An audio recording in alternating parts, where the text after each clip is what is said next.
ಮಾಡುತ್ತಾರೆ. ತನುವಿನ ಹವನಂ ತಿಳಿವಂ ತನುನಯದಿಂದ ಇಂತು ಪೇಳ್ದೆನು ಒಲಿದು ಬಳಿಕ ಆ ತನುವಿನೋಳ್ ಭೂತ ವಿಕಾರವೆವು ಎನಿತು ಅನಿತುಂ ಈಗಳ್ ವರೆವೆನು ಅರಿವಂತೆ ಇಳೆಯೋಳು. ಪರಮಪೂಜ್ಯ ಶ್ರೋತ್ರಿಯ ಬ್ರಹ್ಮನಿಷ್ಠರಾದ ಶ್ರೀಮದ್ ಜಗದ್ಗುರು ಶಿವಾನಂದ ಅಪ್ಪವರ ಹಾಗೂ ಸಿದ್ಧಾರೂಢ ಅಪ್ಪವರ ಶ್ರೀಚರಣಾರವಿಂದಗಳಲ್ಲಿಯೂ, ಪರಮಪೂಜ್ಯ ಶ್ರೋತ್ರಿಯ ಬ್ರಹ್ಮನಿಷ್ಠರಾದ ಶ್ರೀಮನ್ ನಿಜಗುಣ ಶಿವಯೋಗಿಗಳ ಹಾಗೂ ಜಗನ್ಮಾತೆಯ ಶ್ರೀಚರಣಾರವಿಂದಗಳಲ್ಲಿಯೂ, ಪರಮಪೂಜ್ಯ ಶ್ರೋತ್ರಿಯ ಬ್ರಹ್ಮನಿಷ್ಠರಾದ ಶ್ರೀಮದ್ ಜಗದ್ಗುರು ಗುರುನಾಥಾರೂಢ ಅಪ್ಪವರ ಹಾಗೂ ಜಗದ್ಗುರು ಸದಾಶಿವಾನಂದ ಅಪ್ಪವರ ಶ್ರೀಚರಣಾರವಿಂದಗಳಲ್ಲಿಯೂ, ಪರಮಪೂಜ್ಯ ಶ್ರೋತ್ರಿಯ ಬ್ರಹ್ಮನಿಷ್ಠರಾದ ಆರೂಢ ಜ್ಯೋತಿ ಶಿವಪುತ್ರ ಪಜ್ಜವರ ಹಾಗೂ ಎನ್ನ ಸದ್ಗುರುತ್ರಯರ ಶ್ರೀಚರಣಾರವಿಂದಗಳಲ್ಲಿಯೂ, ಪರಮಪೂಜ್ಯ ಶ್ರೋತ್ರಿಯ ಬ್ರಹ್ಮನಿಷ್ಠರಾದ ಬಸವಾನಂದ ಅಪ್ಪವರ ಹಾಗೂ ಬಸವಾದಿ ಶಿವಶರಣರ ಶ್ರೀಚರಣಾರವಿಂದಗಳಲ್ಲಿಯೂ ಅನಂತ ದೀರ್ಘದಂಡವತ್ ಪ್ರಣಾಮಗಳನ್ನು ಸಮರ್ಪಿಸಿ, ಸಭೆಯಲ್ಲಿ ಉಪಸ್ಥಿತರಿರುವ ತಮ್ಮೆಲ್ಲರಿಗೂ ಕೂಡ ವಂದಿಸಿ, ನಾಲ್ಕನೇ ಗತಿಯಲ್ಲಿ ದೇಹಗಳ ಉತ್ಪತ್ತಿಯಲ್ಲಿ ಎಷ್ಟು ಪ್ರಕಾರ, ದೇಹದಲ್ಲಿ ವಿಕಾರಗಳೆಷ್ಟು, ದೇಹದ ಅಳತೆಯೇನು, ದೇಹದಲ್ಲಿ ಪಂಚಕೋಶಗಳು ಹೇಗೆ ಇದ್ದಾವೆ ಅನ್ನುವಂಥ ವಿಷಯವನ್ನು ಸವಿಸ್ತಾರವಾಗಿ ಹೇಳ್ಕೊಂಡು ಬಂದು, ಪುನಃ ಈ ಶರೀರದಲ್ಲಿ ಮತ್ತೇನಪ್ಪ ಅಂತ ಕೇಳಿದ್ದಾದರೆ ಏನೇನು ವ್ಯವಹಾರ ಆಗ್ತಾ ಇದೆ ಅನ್ನುವಂಥ ವಿಷಯವನ್ನು ಪ್ರತಿಪಾದನೆ ಮಾಡ್ತಾ ಇದ್ದಾರೆ. ನಾಲ್ಕನೇ ಗತಿಯಲ್ಲಿ ಅಂಡಜ, ಸ್ವೇದಜ, ಉದ್ಭಿಜ, ಜರಾಯುಜಾದಿ ಶರೀರಗಳ ಉತ್ಪತ್ತಿಯನ್ನು, ದೇಹದ ಅಳತೆಯನ್ನು, ಷಡ್ಭಾವ ವಿಕಾರಗಳನ್ನು, ಸ್ಥಾನಗಳನ್ನು, ಪಂಚಕೋಶಾದಿಗಳ ವಿಚಾರವನ್ನು ಪ್ರತಿಪಾದನೆ ಮಾಡಿ, ಈ ಐದನೇ ಗತಿಯಲ್ಲಿ ಶರೀರದೊಳಗಿರುವ ಪಂಚಭೂತಗಳ ವಿಕಾರಗಳನ್ನು, ಅಂತಃಕರಣ ಚತುಷ್ಟಯ 4 ಅಧ್ಯಾಸಗಳ ವಿಚಾರ, ದೃಷ್ಟಿ, ಸೃಷ್ಟಿ, ಮನಸ್ಸಿನ ಸ್ವರೂಪ ಮೊದಲಾದ ಪಂಚಭೂತಗಳ ವಿಕಾರಗಳನ್ನು ಪ್ರತಿಪಾದನೆ ಮಾಡುತ್ತೇವೆ ಎಂದು ಗ್ರಂಥಕರ್ತರು ಪ್ರಕರಣ ಆರಂಭದಲ್ಲಿ ಪ್ರತಿಜ್ಞೆಯನ್ನು ಮಾಡುತ್ತಾರೆ.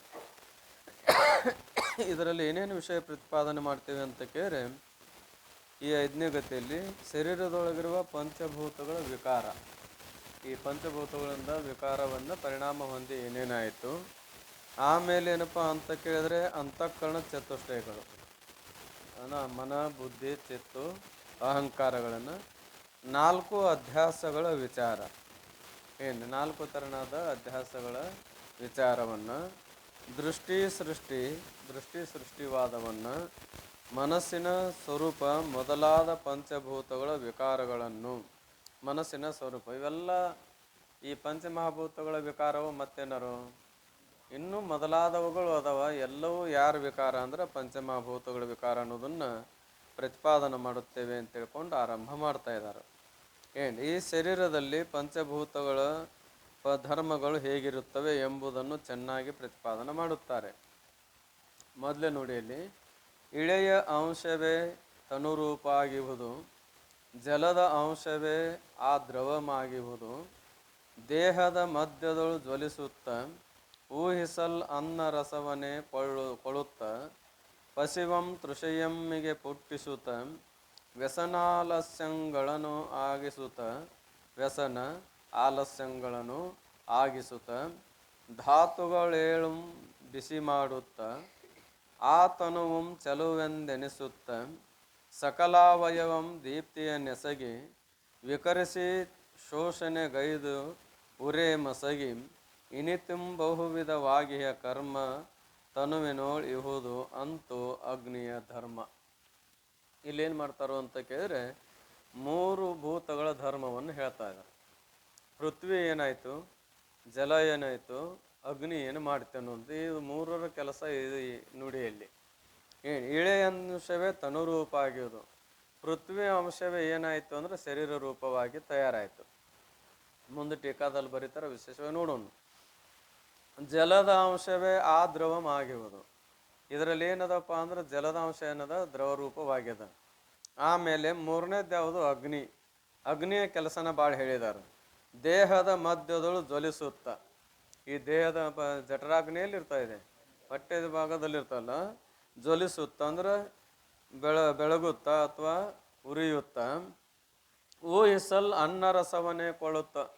ಮತ್ತೇನು ಮಾಡ್ತದಪ್ಪ ಅಂತ ಕೇಳಿ ಊಹಿಸಲ್ ವಿಚಾರ ಮಾಡಿ ನೋಡಿದಾಗ ಅನ್ನದ ರಸವನ್ನು ತಗೊತಾ ಇದೆ. ತಗೊಂಡು ಪಶಿವಂ ತೃಷಯಮ್ಮಿಗೆ ಪುಟ್ಟಿಸುತ್ತ. ಆ ಅಗ್ನಿ ಮೂಲಕವಾಗಿ ಏನಕತೆ ಅಂದ್ರೆ ಹಸಿವು ಆಗ್ತಾ ಇದೆ, ನೇರಿಡಿಕೆಯೂ ಆಗ್ತಾ ಇದೆ. ವ್ಯಸನ ಆಲಸ್ಯಗಳನ್ನಾಗಿಸುತ್ತ. ಆ ಅಗ್ನಿಯ ಪಟುತ್ವ ಮೂಲಕವಾಗಿ ಅನೇಕ ವ್ಯಸನಾದಿಗಳು, ಸ್ತ್ರೀ ವ್ಯಸನವನ್ನೇ ಮೊದಲು ಮಾಡಿಕೊಂಡು ಅನೇಕ ವ್ಯಸನಗಳು ಅಂತದಾವು. ವ್ಯಸನ ವೇಳರ ಬಾಧೆ. ಎಷ್ಟು ವ್ಯಸನಗಳು? 7 ತೆರನಾದ ವ್ಯಸನಗಳದ. ಏನು ಮಾಯ ಕರ್ಮದ ಬಾಧೆ ಅಂತ ತಿಳ್ಕೊಂಡು ಶಂಕರ ನೋಡು ನೀನೆನ್ನ ಪರಿಭವದ ಬಾಧೆ ಅನ್ನೋ ಪದ್ಯದಲ್ಲಿ ವ್ಯಸನಗಳೆಷ್ಟು ಅಂದ್ರೆ 7. ಧನ ವ್ಯಸನ, ಸ್ತ್ರೀ ವ್ಯಸನ ಮೊದಲಾದವುಗಳು. ಆಮೇಲೆ ಆಲಸ್ಯಗಳು. ಮನುಷ್ಯ ಏನು ಮಾಡ್ತದಪ್ಪ ಅಂತ ಕೇಳಿದ್ರೆ ಯಾವುದಾದ್ರೂ ಒಂದು ಕಾರ್ಯ ಮಾಡಬೇಕಾದಾಗ ಪ್ರವೃತ್ತಿ ಆಗೋದು ಬಿಟ್ಟು ಆಲಸ್ಯತನದಿಂದ ಕುಡ್ಕೊಳ್ತಾ ಇದ್ದಾನೆ. ಆಮೇಲೆ ಆಗಿಸುತ್ತ ಧಾತುಗಳು 7 ಬಿಸಿ ಮಾಡುತ್ತ.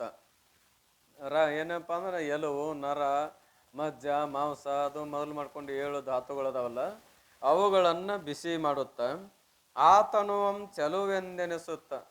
ಈ ಶರೀರವನ್ನು ಏನು ಮಾಡ್ತದ ಅಂದ್ರೆ ಚೆಲುವು ಅಂದ್ರೆ ಕಾಂತಿ. ಈ ಶರೀರದಲ್ಲಿ ಏನದ ಕಾಂತಿ ಅದ. ಅಗ್ನಿ ಅಂಶ ಇದ್ದ ಕಾಂತಿ ಇರ್ತದೋ, ಅಗ್ನಿ ಅಂಶ ಇರ್ಲಾರ್ದನು?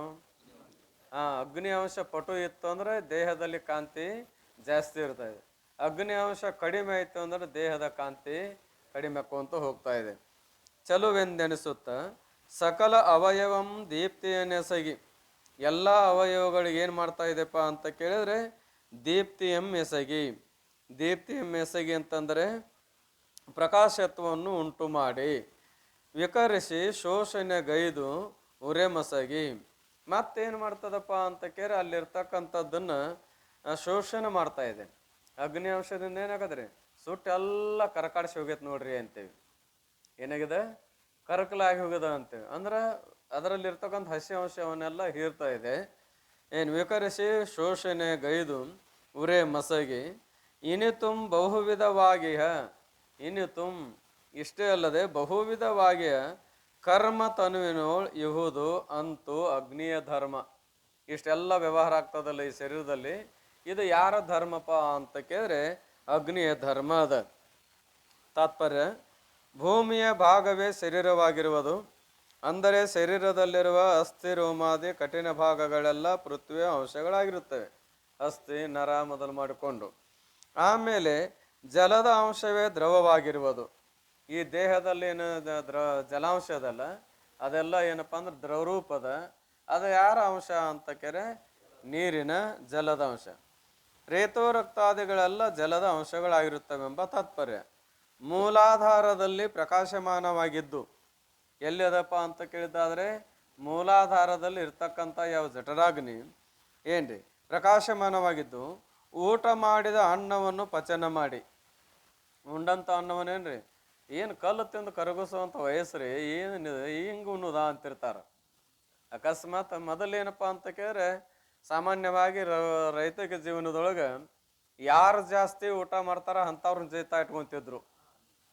ಏನ್ರಿ 4 ತಿನ್ನುವಲ್ಲಿ 8 ತಿನ್ನುವಲ್ಲಿ 16 ರೊಟ್ಟಿ ತಿಂದ್ರೆ ಭಾಳ ಹಿಗ್ಗಾಗ.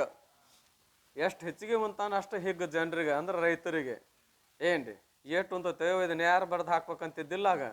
ಅವ ಎಷ್ಟು ಹೆಚ್ಚಿಗೆ ಊಟ ಮಾಡ್ತಾನೆ ಅಷ್ಟು ಆನಂದ ಆಕಿತ್ತು. ಕಾರಣ ಏನು ಅಂತ ಕೇಳಿದ್ರೆ ಅಷ್ಟೇ ಇದರಿಂದ ಶಕ್ತಿಯಿಂದ ದುಡಿತಾನ ಅನ್ನೋದು. ಈಗ ಇವತ್ತಿನ ದಿನಮಾನದಾಗ ಅಕಸ್ಮಾತ್ ತಪ್ಪಿ ಹಂಗೆ ಉಂಡ್ರು ಅಂದ್ರೆ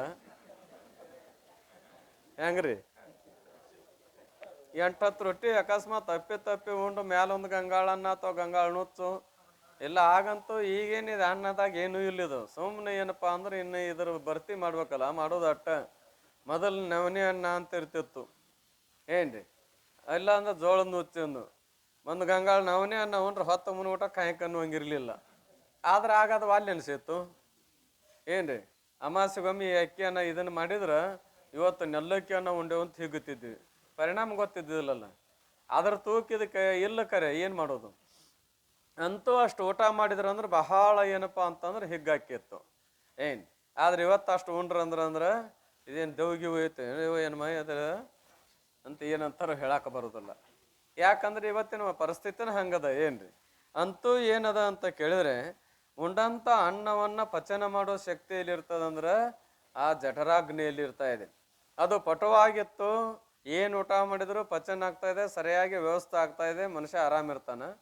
ಅದರ ಪಟುತ್ವ ಕಡಿಮೆ ಆಯಿತು ಅಂತಂದರೆ ಉಂಡದ್ದು ಜೀರ್ಣ ಅಂದ್ರೆ ಪಚನ ಆಗುವಂಗಿಲ್ಲ, ಜೀರ್ಣ ಆಗುವಂಗಿಲ್ಲ. ಜೀರ್ಣ ಆಗಲಿಲ್ಲ ಅಂದ್ರೆ ರಸ ಉತ್ಪತ್ತಿ ಆಗೋದಿಲ್ಲ, ರಸ ಇರಲಿಲ್ಲ ಅಂದ್ರೆ ಇದು ನಿರಸವಾಗಿ ಹೆಂಗೆ ಆಕತೆ ಅಂತ ಕೇಳಿದ್ರೆ ಏನೆಲ್ಲ ಅನುಭವಿಸ್ತಾ ಗೊತ್ತಾಗ್ತಾ ಇದೆ ಏನು. ಆಮೇಲೆ ಸಾರವನ್ನು ಗ್ರಹಿಸುತ್ತದೆ ಮತ್ತು ಹಸಿವೆ ನೀರಡಿಕೆಗಳನ್ನು ವಿಶೇಷವಾಗಿ ಹುಟ್ಟಿಸುತ್ತದೆ. ವಿಶೇಷವಾಗಿ ಏನಪ್ಪ ಅಂದ್ರೆ ಹಸಿವು ಮೊದಲಾದ ನೀರಡಿಕೆಯನ್ನು ಉಂಟು ಮಾಡ್ತಾ ಇದೆ. ಅಲ್ಲದೆ ಸ್ತ್ರೀ ಸಂಘ ಮೊದಲಾದ ವ್ಯಸನಗಳನ್ನು ಈ ಹೊತ್ತು ಮಾಡುವ ಕೆಲಸವನ್ನು ನಾಳೆ ಮಾಡೋನೆಂಬ ಆಲಸ್ಯವನ್ನು ಉಂಟು ಮಾಡುತ್ತದೆ. ಅನೇಕ ವ್ಯಸನಗಳಲ್ಲಿ ಪ್ರವೃತ್ತಿ ಮಾಡಿಸ್ತಾ ಇದೆ ಏನು. ಸಹಜವಾಗಿ ಏನಾದರೂ ಒಂದಿಷ್ಟು ಅದ್ರಾಗ ತೊಡಗಿದ್ರು ಅಂದ್ರೆ ಐತೆ ಎಣ್ಣೆ ಐತಿ ಉರಿತಾನೆ ಉರಿಲಿ ಅಂತಿರ್ತೇವೆ. ಅಂದರೆ ಆ ಕಡೆ ಹೋಗ್ಬೇಕಾದ ಕಾರಣ ಏನು, ಜಠರಾಗ್ನಿಯ ಪಟುತ್ವ ಮೂಲಕವಾಗಿ. ಆಮೇಲೆ ಏನಪ್ಪ ಅಂದ್ರೆ ಇವತ್ತು ಮಾಡೋ ಕೆಲಸ ನಾಳೆ ಮಾಡಿದ್ರೆ ಅದು ಬಿಡೋ ಮರ ಎಲ್ಲಿದಂತ ಏನು ಆಲಸ್ಯತನ ಮಾಡ್ತಲ್ಲ, ಅದು ಕೂಡ ಯಾರ್ದು ಅಗ್ನಿಯ ಅಂಶವೇ. ಅನುಭವ ಏನ್ರಿ ಅಲ್ಲ ಕೂಡಿಸೋದು ಬೇಡ. ಈಗ ಅನುಭವ ಏನು, ಈ ಆಲಸ್ಯತನ ಬರುವುದು ಕೂಡ ಉಷ್ಣಾಂಶದ ಪರಿಣಾಮವೇ ಅಂತ ಹೇಳಕ್ಕೆ ಅನುಭವ ಏನು. ಬೇಸಿಗೆ ಟೈಮ್ದೊಳಗೆ ಮನುಷ್ಯ ಬಿಸಿಲಾಗಿಂದ ಬಂತು ಅಂದ್ರೆ ಏನಾರ ಕೆಲಸ ಇದ್ದರೂ ಕೂಡ ಬೆಳಗಿನ ಟೈಮ್ ಇರೋದಕ್ಕೆ ಆ ಉಷ್ಣತೆ ಪ್ರಭಾವದಿಂದ ಏನಕ್ಕನ ಎಲ್ಲಿದ್ದು ಬಿಡೋ ಮರ ಮತ್ತು ನಾಳೆ ಮಾಡಿದ್ರೆ ಅಂತ ತಿಳ್ಕೊಂಡು ಆಲಸ್ಯ ಆಗ್ತಾ ಇದ್ದಾನೆ. ಏನಿದ್ದಾಗ ಉಷ್ಣತೆ ಜಾಸ್ತಿ ಇದ್ದಾಗ. ಇನ್ನು ಅದು ಉಂಡಾಗೂ ಆಲಸ್ಯ ಆಕೈತೆ, ಆ ಮಾತು ಬೇರೆ ಏನ್ರಿ. ಕಂಠಕ್ಕೆ ಹತ್ತೋ ಅಂದ್ರೆ ಬಳ್ಳಿಗೆ ಹತ್ತೋ ಮಟ್ಟ ಉಂಡಿತ್ತು ಅಂದ್ರೆ ಅದು ಆಲಸ್ಯ ಆಗೋದು ಬೇರೆ. ಆದರೆ ಉಷ್ಣಾಂಶದ ಮೂಲಕವಾಗಿ ಆಲಸ್ಯತನ ಬರ್ತಾ ಇದೆ. ಆಮೇಲೆ ಏನಪ್ಪ ಅಂತ ಕೇಳಿದ್ರೆ ಎಂಬ ಆಲಸ್ಯವನ್ನು ಉಂಟು ಮಾಡುತ್ತದೆ. ರಕ್ತ, ಮಾಂಸ, ಮೇಧಸ್ಸು, ನಾಡಿ ಮೊದಲು ಮಾಡಿಕೊಂಡು 7 ಧಾತುಗಳನ್ನು ಏನು ಮಾಡ್ತದೆ, ಬೆಚ್ಚಗೆ ಮಾಡುತ್ತಾ ಶರೀರವನ್ನು ಕಾಂತಿಮಯವಾಗಿ ಮಾಡುತ್ತೆ. ಇವನ್ನೆಲ್ಲ ಬೆಚ್ಚಗೆ ಮಾಡೋದು, ಇವೆಲ್ಲ ತಣ್ಣಗಾದ್ರೆ ಏನಾಗತ್ತೆ ರೀ, ತಣ್ಣಗಾಗಬೇಕಾಗತ್ತೆ. ಇವನ್ನೆಲ್ಲ ಬೆಚ್ಚಗೆ ಮಾಡ್ತಾ ಏನು ಮಾಡ್ತದಪ್ಪ ಅಂತ ಕೇರೆ ಶರೀರಕ್ಕೆ ಒಂದು ತೇಜಸ್ಸನ್ನು, ಕಾಂತಿಯನ್ನು ತಂದು ಕೊಡ್ತಾ ಇದೆ. ಸಹಜ ಅಂತಿರ್ತೇವೆ, ಎಷ್ಟು ಕಳ ಆಯ್ತು ನೋಡ್ರಿ ಹುಡುಗನ ಮುಖ ಅಂತಿರ್ತೇವೆ. ಯಾಕಪ್ಪ ಅಂದ್ರೆ ಒಳಗ ತೇಜಸ್ಸಿನ ಪ್ರಭಾವದಿಂದ. ಮತ್ತು ನೇತ್ರ ಶ್ರೋತ್ರಾದಿ ಇಂದ್ರಿಯಗಳಿಗೆ ಪ್ರಕಾಶವನ್ನು ಉಂಟು ಮಾಡುತ್ತದೆ. ಮತ್ತೇನು ಮಾಡ್ತದ್ರಿ ಇದು, ನೇತ್ರಾದಿ ಇಂದ್ರಿಯಗಳಿಗೆ ಪ್ರಕಾಶವನ್ನು ಉಂಟು ಮಾಡ್ತಾ ಇದೆ. ಅಂದ್ರೆ ನೇತ್ರಾದಿ ಇಂದ್ರಿಯಗಳಿಂದ ಜ್ಞಾನ ಮಾಡ್ಕೊಂತ ಶಬ್ದಾದಿ ವಿಷಯಗಳದು ಏನಿಲ್ಲವೋ, ಮತ್ತು ಆ ಪ್ರಕಾಶವನ್ನು ಉಂಟು ಮಾಡೋದು ಯಾವುದು ಅಂತ ಕೇಳಿದ್ರೆ ಆ ತೇಜವೇ. ಮತ್ತು ವಿಶೇಷವಾಗಿ ತೀಕ್ಷ್ಣತ್ವವನ್ನು ಹೊಂದಿ, ತೀಕ್ಷ್ಣ ಅಂದ್ರೆ ಸೂಕ್ಷ್ಮ ಬುದ್ಧಿ ಹೊಂದಿ ಶರೀರವನ್ನು ವಿಕಾರ ಮಾಡಿ ಒಣಗಿಸಿ ಬಿಡುತ್ತದೆ. ಮತ್ತೇನು ಮಾಡ್ತದಪ್ಪ ಅಂತ ಕೇಳಿದ್ರೆ ತೀಕ್ಷ್ಣತ್ವವನ್ನು ಹೊಂದಿ ವಿಶೇಷ ಹೆಚ್ಚು ತೀಕ್ಷ್ಣ ಆಯ್ತು ಅಂದ್ರೆ ಆ ಅಗ್ನಿಯ ಒಂದು ಪ್ರಭಾವ ಹೆಚ್ಚಿಗೆ ಐತಂದ್ರೆ ಜ್ವರಾದಿಗಳ ಮೂಲಕವಾಗಿ ಏನಾಕತ್ತೆ ಅಂದ್ರೆ ಶರೀರ ಕಳೆಗುಂತಾ ಇದೆ. ವಿಶೇಷ ಆಯ್ತಂದ್ರೆ ತೀಕ್ಷ್ಣ ಆಯ್ತಂದ್ರೆ ಏನಾಕತ್ರಿ, ಉಷ್ಣತ ಜ್ವರ ರೂಪದಲ್ಲಿ ಪರಿಣಾಮಗೊಳ್ತಾ ಇದೆ. ಜ್ವರ ರೂಪದಲ್ಲಿ ಪರಿಣಾಮಗೊಳ್ತಂದ್ರೆ ಶರೀರ ವಿಕಾರವಾಗಿ ಏನಪ್ಪ ಅಂದ್ರೆ ಕಳಹೀನ ಆಗ್ತದೋ ಕಳ ಉಳುದ್ದಾಗ್ತದೋ. ಹೆಂಗಾಯ್ತು ನೋಡ್ರಿ ಹುಡುಗ 2 ದಿನ ಜ್ವರ ಬಡಿದ್ರೆ ಏನ್ರಿ ಹೆಂಗಾಗಿದೆ ನೋಡು ಅಂತ ಎಲ್ಲರಿಗೂ ಅನುಭವ ಇದು. ಒಣಗಿಸಿ ಬಿಡುತ್ತದೆ. ದೇಹದಲ್ಲಿರುವ ಅನೇಕ ಪ್ರಕಾರದ ಕರ್ಮಗಳೆಲ್ಲ ಅಗ್ನಿಯ ಧರ್ಮಗಳಾಗಿರುತ್ತವೆ. ದೇಹದಲ್ಲಿ ಅನೇಕ ಪ್ರಕಾರದ ಕರ್ಮಗಳು ನಡೀತಾವೆ, ಅಂದ್ರೆ ಕಾರ್ಯ ನಡೀತಾವೆ. ಈ ಏನಪ್ಪ ವಿಹಿತ ಕರ್ಮ ನಿಷಿದ್ಧ ಕರ್ಮಗಳಲ್ಲ. ಈ ಶರೀರದಲ್ಲಿ ಆಯಾಯ ಇಂದ್ರಿಯ ಆಯಾಯ ವ್ಯವಹಾರಕ್ಕನುಸರಿಸಿ ಅನೇಕ ಕಾರ್ಯಗಳೇನು ಜರುಗ್ತಾ ಇದಾವ. ಇವೆಲ್ಲ ಎದರ ಮೂಲಕವಾಗಿ ಅಂತ ಕೇರೆ ಅಗ್ನಿಯ ಅಂಶದಿಂದ. ಆದ್ದರಿಂದ ಈ ದೇಹದಲ್ಲಿ ಅಗ್ನಿ ಅಂಶ ಈ ರೀತಿಯಾಗಿರ್ತಾ ಇದೆ. ಉಳಿದೆರಡು ಭೂತಗಳ ಧರ್ಮಗಳನ್ನು ಈ ಪದ್ಯದಲ್ಲಿ ಪ್ರತಿಪಾದನೆ ಮಾಡ್ತಾರೆ. ಉಳಿದದ್ದು 2 ಯಾವು, ವಾಯು ಮತ್ತು ಆಕಾಶದ್ದು. ಏನು ಕಾಲಾಧೀನದವಳು ಉಸುರು ಎಕ್ಕುತ್ತ ಮೇಲೆ ಮಲಾದಿಕಮಂ ತ್ಯಜಿಸುತ್ತ ಅನ್ನರಸವನ್ನು ಒಡಲೋಳ್ ಪೀರುತ್ತ ಇನ್ನು ಉದ್ಗಾರಾಧಿಕ ಮಾಗಿಸುತ್ತ ಸೀನುಂ ಕೆಮ್ಮುಗಳಂ ತೋರುತ್ತ ತಾನು ಆಗುಳಿಕೆಗಳಂ ಮಾಡುತ್ತ ತವೇ ತನು ಶಿಖಿಯಂ ಪಟು ಮಾಡುತ್ತ ಎವೆಯಾಟವನೇ ಎಡವಿಡದಾಡುತ್ತ ಕರಣ ಸಮೂಹವನ್ನೇ ಚರಿಸುತ್ತ ಪರಿಪರಿಯೋಳ್ ಶಬ್ದಂ ಗೈಯುತ್ತ ಮೆರೆವುದು ಒಡಲೋಳ್ ಇಂತು ಅನಿಲನ ಧರ್ಮ ತೆರವುಗೊಡುವುದೇ ಆಕಾಶದ ಧರ್ಮ. ಏನು ಪೃಥ್ವಿದು ಜಲದ್ದು ಆಕಾಶದ್ದು ಭಾಳ ವಿಶೇಷ ಚರ್ಚೆ ಇಲ್ಲ. ಪೃಥ್ವಿ ಅಂದರೆ ಎದಕ್ಕೆ ಅನ್ನಬೇಕು ಅಂದ್ರೆ ಈ ಶರೀರದ ಎಲಬಾದಿಗಳಿಂದ ಕೂಡುವ ಪೃಥ್ವಿ ಅಂಶ ಅಂತ ಇಷ್ಟ ಅರ್ಥ ಮಾಡಿಬಿಟ್ರು. ಜಲದಾಂಶ ಏನಪ್ಪ ಅಂದ್ರೆ ರಕ್ತ ಮೊದಲು ಮಾಡಿಕೊಂಡು ದ್ರವವ ರೂಪವಾಗಿರುವುದರಿಂದ ಇದು ಜಲದಾಂಶ. ಅವಕಾಶವನ್ನು ಕೊಡುವುದರಿಂದ ಅದು ಆಕಾಶದ ಧರ್ಮ ಅಂತ ಇಷ್ಟು ಮುಗಿದು. ಅಗ್ನಿಯ ಕೆಲಸ ವಾಯುವಿನ ಕೆಲಸ ವಿಶೇಷದ. ಅಗ್ನಿದನ್ನು ಕೇಳ್ಕೊಂಬಂದ್ವಿ. ಈಗ ವಾಯು ಏನು ಮಾಡ್ತದಪ್ಪ, ಕಾಲ ಅಧೀನದಳು ಉಸಿರು ಇಕ್ಕುತ್ತ ಅಂದ್ರೆ ಕಾಲಕ್ಕನುಸರಿಸಿ ಉಸಿರು ಇಕ್ಕುತ್ತ ಅಂದ್ರೆ ಏನು 21,600 ಸಲ ಒಳಗೆ ಹೋಗೋದು ಬರೋದು ಏನು ಮಾಡ್ತದ, ಈ ಉಸಿರನ್ನು ಇಕ್ಕುವುದು ಮಾಡುವುದಲ್ಲದೆ ಮೇಲೆ ಮಲಾಧಿಕಂ ತ್ಯಜಿಸುತ್ತ. ವಾಯು ಏನು ಮಾಡ್ತದ್ರಿ, 21,600 ಸಲ ಶ್ವಾಸೋಚ್ಛ್ವಾಸ ಮಾಡೋದು ಯಾವ ವಾಯು ಅಂದಂಗಾಯ್ತು, ಪ್ರಾಣವಾಯು ಅಂದಂಗಾಯ್ತು. ಇನ್ನು ಮೇಲೆ ಮಲಾಧಿಕಮಂ ತ್ಯಜಿಸುತ್ತ. ಮಲಾಧಿಕಮ್ ಅಂದ್ರೆ ಮಲ ಮೂತ್ರಗಳನ್ನು ತ್ಯಜಿಸುತ್ತ. ಬೆವರಿನ ರೂಪದಲ್ಲಿ, ಮಲದ ರೂಪದಲ್ಲಿ, ಮೂತ್ರ ರೂಪದಲ್ಲಿ ಹೊರಗೆ ಹಾಕೋ ಕೆಲಸ ಯಾವುದು ಮಾಡ್ತದಂದ್ರೆ ಅಪಾನವಾಯು. ಅನ್ನ ರಸವನ್ನು ಒಡಲೋಳು ಪೀರುತ್ತ. ಅನ್ನದ ರಸವನ್ನು ಈ ಶರೀರದೊಳಗೆ ಹೀರ್ಕೊಂಡು ಪೀರುತ್ತ ಇನ್ನು ಉದ್ಗಾರಾಧಿಕ ಮಾಗಿಸುತ್ತ. ಅನ್ನ ರಸಮಂ ಒಡಲೋಳು ಪೀರುತ್ತ. ಅನ್ನದ ರಸವನ್ನು ಏನು ಮಾಡ್ತದ್ರಿ, ಗ್ರಹಣ ಮಾಡ್ತಾಯಿದೆ. ಅಂದ್ರೆ ಯಾವ ವಾಯು, ಸಮಾನ ವಾಯುವಿನ ಕೆಲಸ. ರಸವನ್ನು ಹೀರಿಕೊಂಡು ಎಲ್ಲ ಸಂಚಾರ ಮಾಡಿಸೋದು ಯಾವುದು, ಸಮಾನ ವಾಯು. ಇನ್ನು ಉದ್ಗಾರಾಧಿಕ ಮಾಗಿಸುತ್ತ. ಇನ್ನು ಆಮೇಲೆ ಶರೀರದಲ್ಲಿ ಉದ್ಗಾರ, ಆಮೇಲೆ ಕಣ್ಣು ಮುಚ್ಚೋದು ತೆಗೆಯುವುದು, ಸೀನು ಬಿಕ್ಕಳು, ಆಮೇಲೆ ಏನಪ್ಪ ಅಂತ ಕೇಳಿ ಆಕಳಿಕೆ, ಆ ನಂತರದಲ್ಲಿ ಬಾಯುವುದು. ಆ ನಂತರದಲ್ಲಿ ಏನದ ಬಾಯುವುದು. ಈ ವಾಯು ಯಾವಂದ್ರೆ ಉಪವಾಯು ಅಂತ ಇದಾವು. ನಾಗ, ಕೂರ್ಮ, ಕೃಕಲ, ದೇವದತ್ತ, ಧನಂಜಯ ಅಂತ ಇವರು 5 ಮಂದಿ ಅದಾರ. ಪ್ರಾಣಗಳೆಷ್ಟು 5: ಪ್ರಾಣ, ಅಪಾನ, ವ್ಯಾನ, ಉದಾನ, ಸಮಾನ. ಇವು 5 ವಾಯುಗಳು. ಉಪವಾಯುಗಳು ಯಾವ 5? ನಾಗ, ಕೂರ್ಮ, ಕೃಕಲ, ದೇವದತ್ತ, ಧನಂಜಯ. ಇನ್ನು ಮುಂದೆ ಮುಖ್ಯ ವಾಯುಗಳನ್ನು ಹೇಳೋರದಾರ. ಯಾವ್ಯಾವ ಅಂದ್ರೆ ಮುಖ್ಯ, ಪ್ರಭಂಜನ, ಹೌದಲ್ರಿ? 5 ಮುಖ್ಯ ವಾಯುಗಳು ಯಾವ್ರಿ? ವೈರಂಬ, ಮುಖ್ಯ, ಪ್ರಭಂಜನ, ಅಂತರ್ಯಾಮಿ, ಮಹಾಪ್ರಾಣ. ಇವು 5 ಮಹಾಪ್ರಾಣ. ಒಟ್ಟು 15 ವಾಯುಗಳು. ಅತಿ ಪ್ರಸಿದ್ಧವಾಗಿರುವ ವಾಯುಗಳು ಯಾವುವು ಅಂದ್ರೆ ಪ್ರಾಣಾದಿಗಳು. ಪ್ರಾಣ, ಅಪಾನ, ವ್ಯಾನ, ಉದಾನ, ಸಮನ ಇವು ಮುಖ್ಯವಾಗಿ ಎಲ್ಲ ಕಡೆ ಪ್ರಸಿದ್ಧ. ಆದರೆ ಇವು ಕೂಡ 10 ವಾಯುಗಳು, ಒಟ್ಟು 15. ಇವು 15 ವಾಯುಗಳನ್ನು ಕೆಲಸದ ಅಂತ ತಿಳ್ಕೊಂಡು ಪ್ರತಿಪಾದನೆ ಮಾಡಿದ್ದಾರೆ. ಮುಂದೆ ಬರ್ತಾ ಇದೆ ಏನು ಮಾಗಿಸದ ಸೀನುಂ ಕೆಮ್ಮುಗಳಂ ತೋರುತ್ತ. ಇವೇ ಯಾವಪ್ಪ ಅಂದ್ರೆ ಕೃಕಲ ದೇವತ ಮೊದಲು ಮಕ್ಕೊಂಡು ಇವೆಲ್ಲ ವಾಯುಗಳಿಂದ ಇದಾಗ್ತಾ ಇದೆ. ತಾನಾಗುಳಿಕೆಗಳಂ ಮಾಡುತ್ತ. ಆಗುಳಿಕೆ ಅಂದ್ರೆ ಆಕಳಿಕೆ. ತವೆ ಚೆನ್ನಾಗಿ ತನುಸಿಕಿಯಂ ಪಟು ಮಾಡುತ್ತ. ತನಿಯಲ್ಲಿ ಜಠರಾಗ್ನಿಯನ್ನು ಏನು ಮಾಡ್ತಾ ಇದೆ, ಪಟು ಮಾಡುತ್ತಾ. ಗಾಳಿ ಇದು ಉರಿವಲ್ದು, ಸರಿಯಾಗಿ ಗಾಳಿ ಬೀಸಂತೇವಿ. ಸರಿಯಾಗಿ ಉರಿವಲ್ದು ಏನು ಮಾಡು, ಗಾಳಿ ಬೀಸೊಂದಿಟ್ಟು ಅಂತ. ಆ ಅಗ್ನಿಯನ್ನು ಪಟು ಮಾಡೋದಕ್ಕೋ ಏನು ಆರ್ಸಾಕೋ?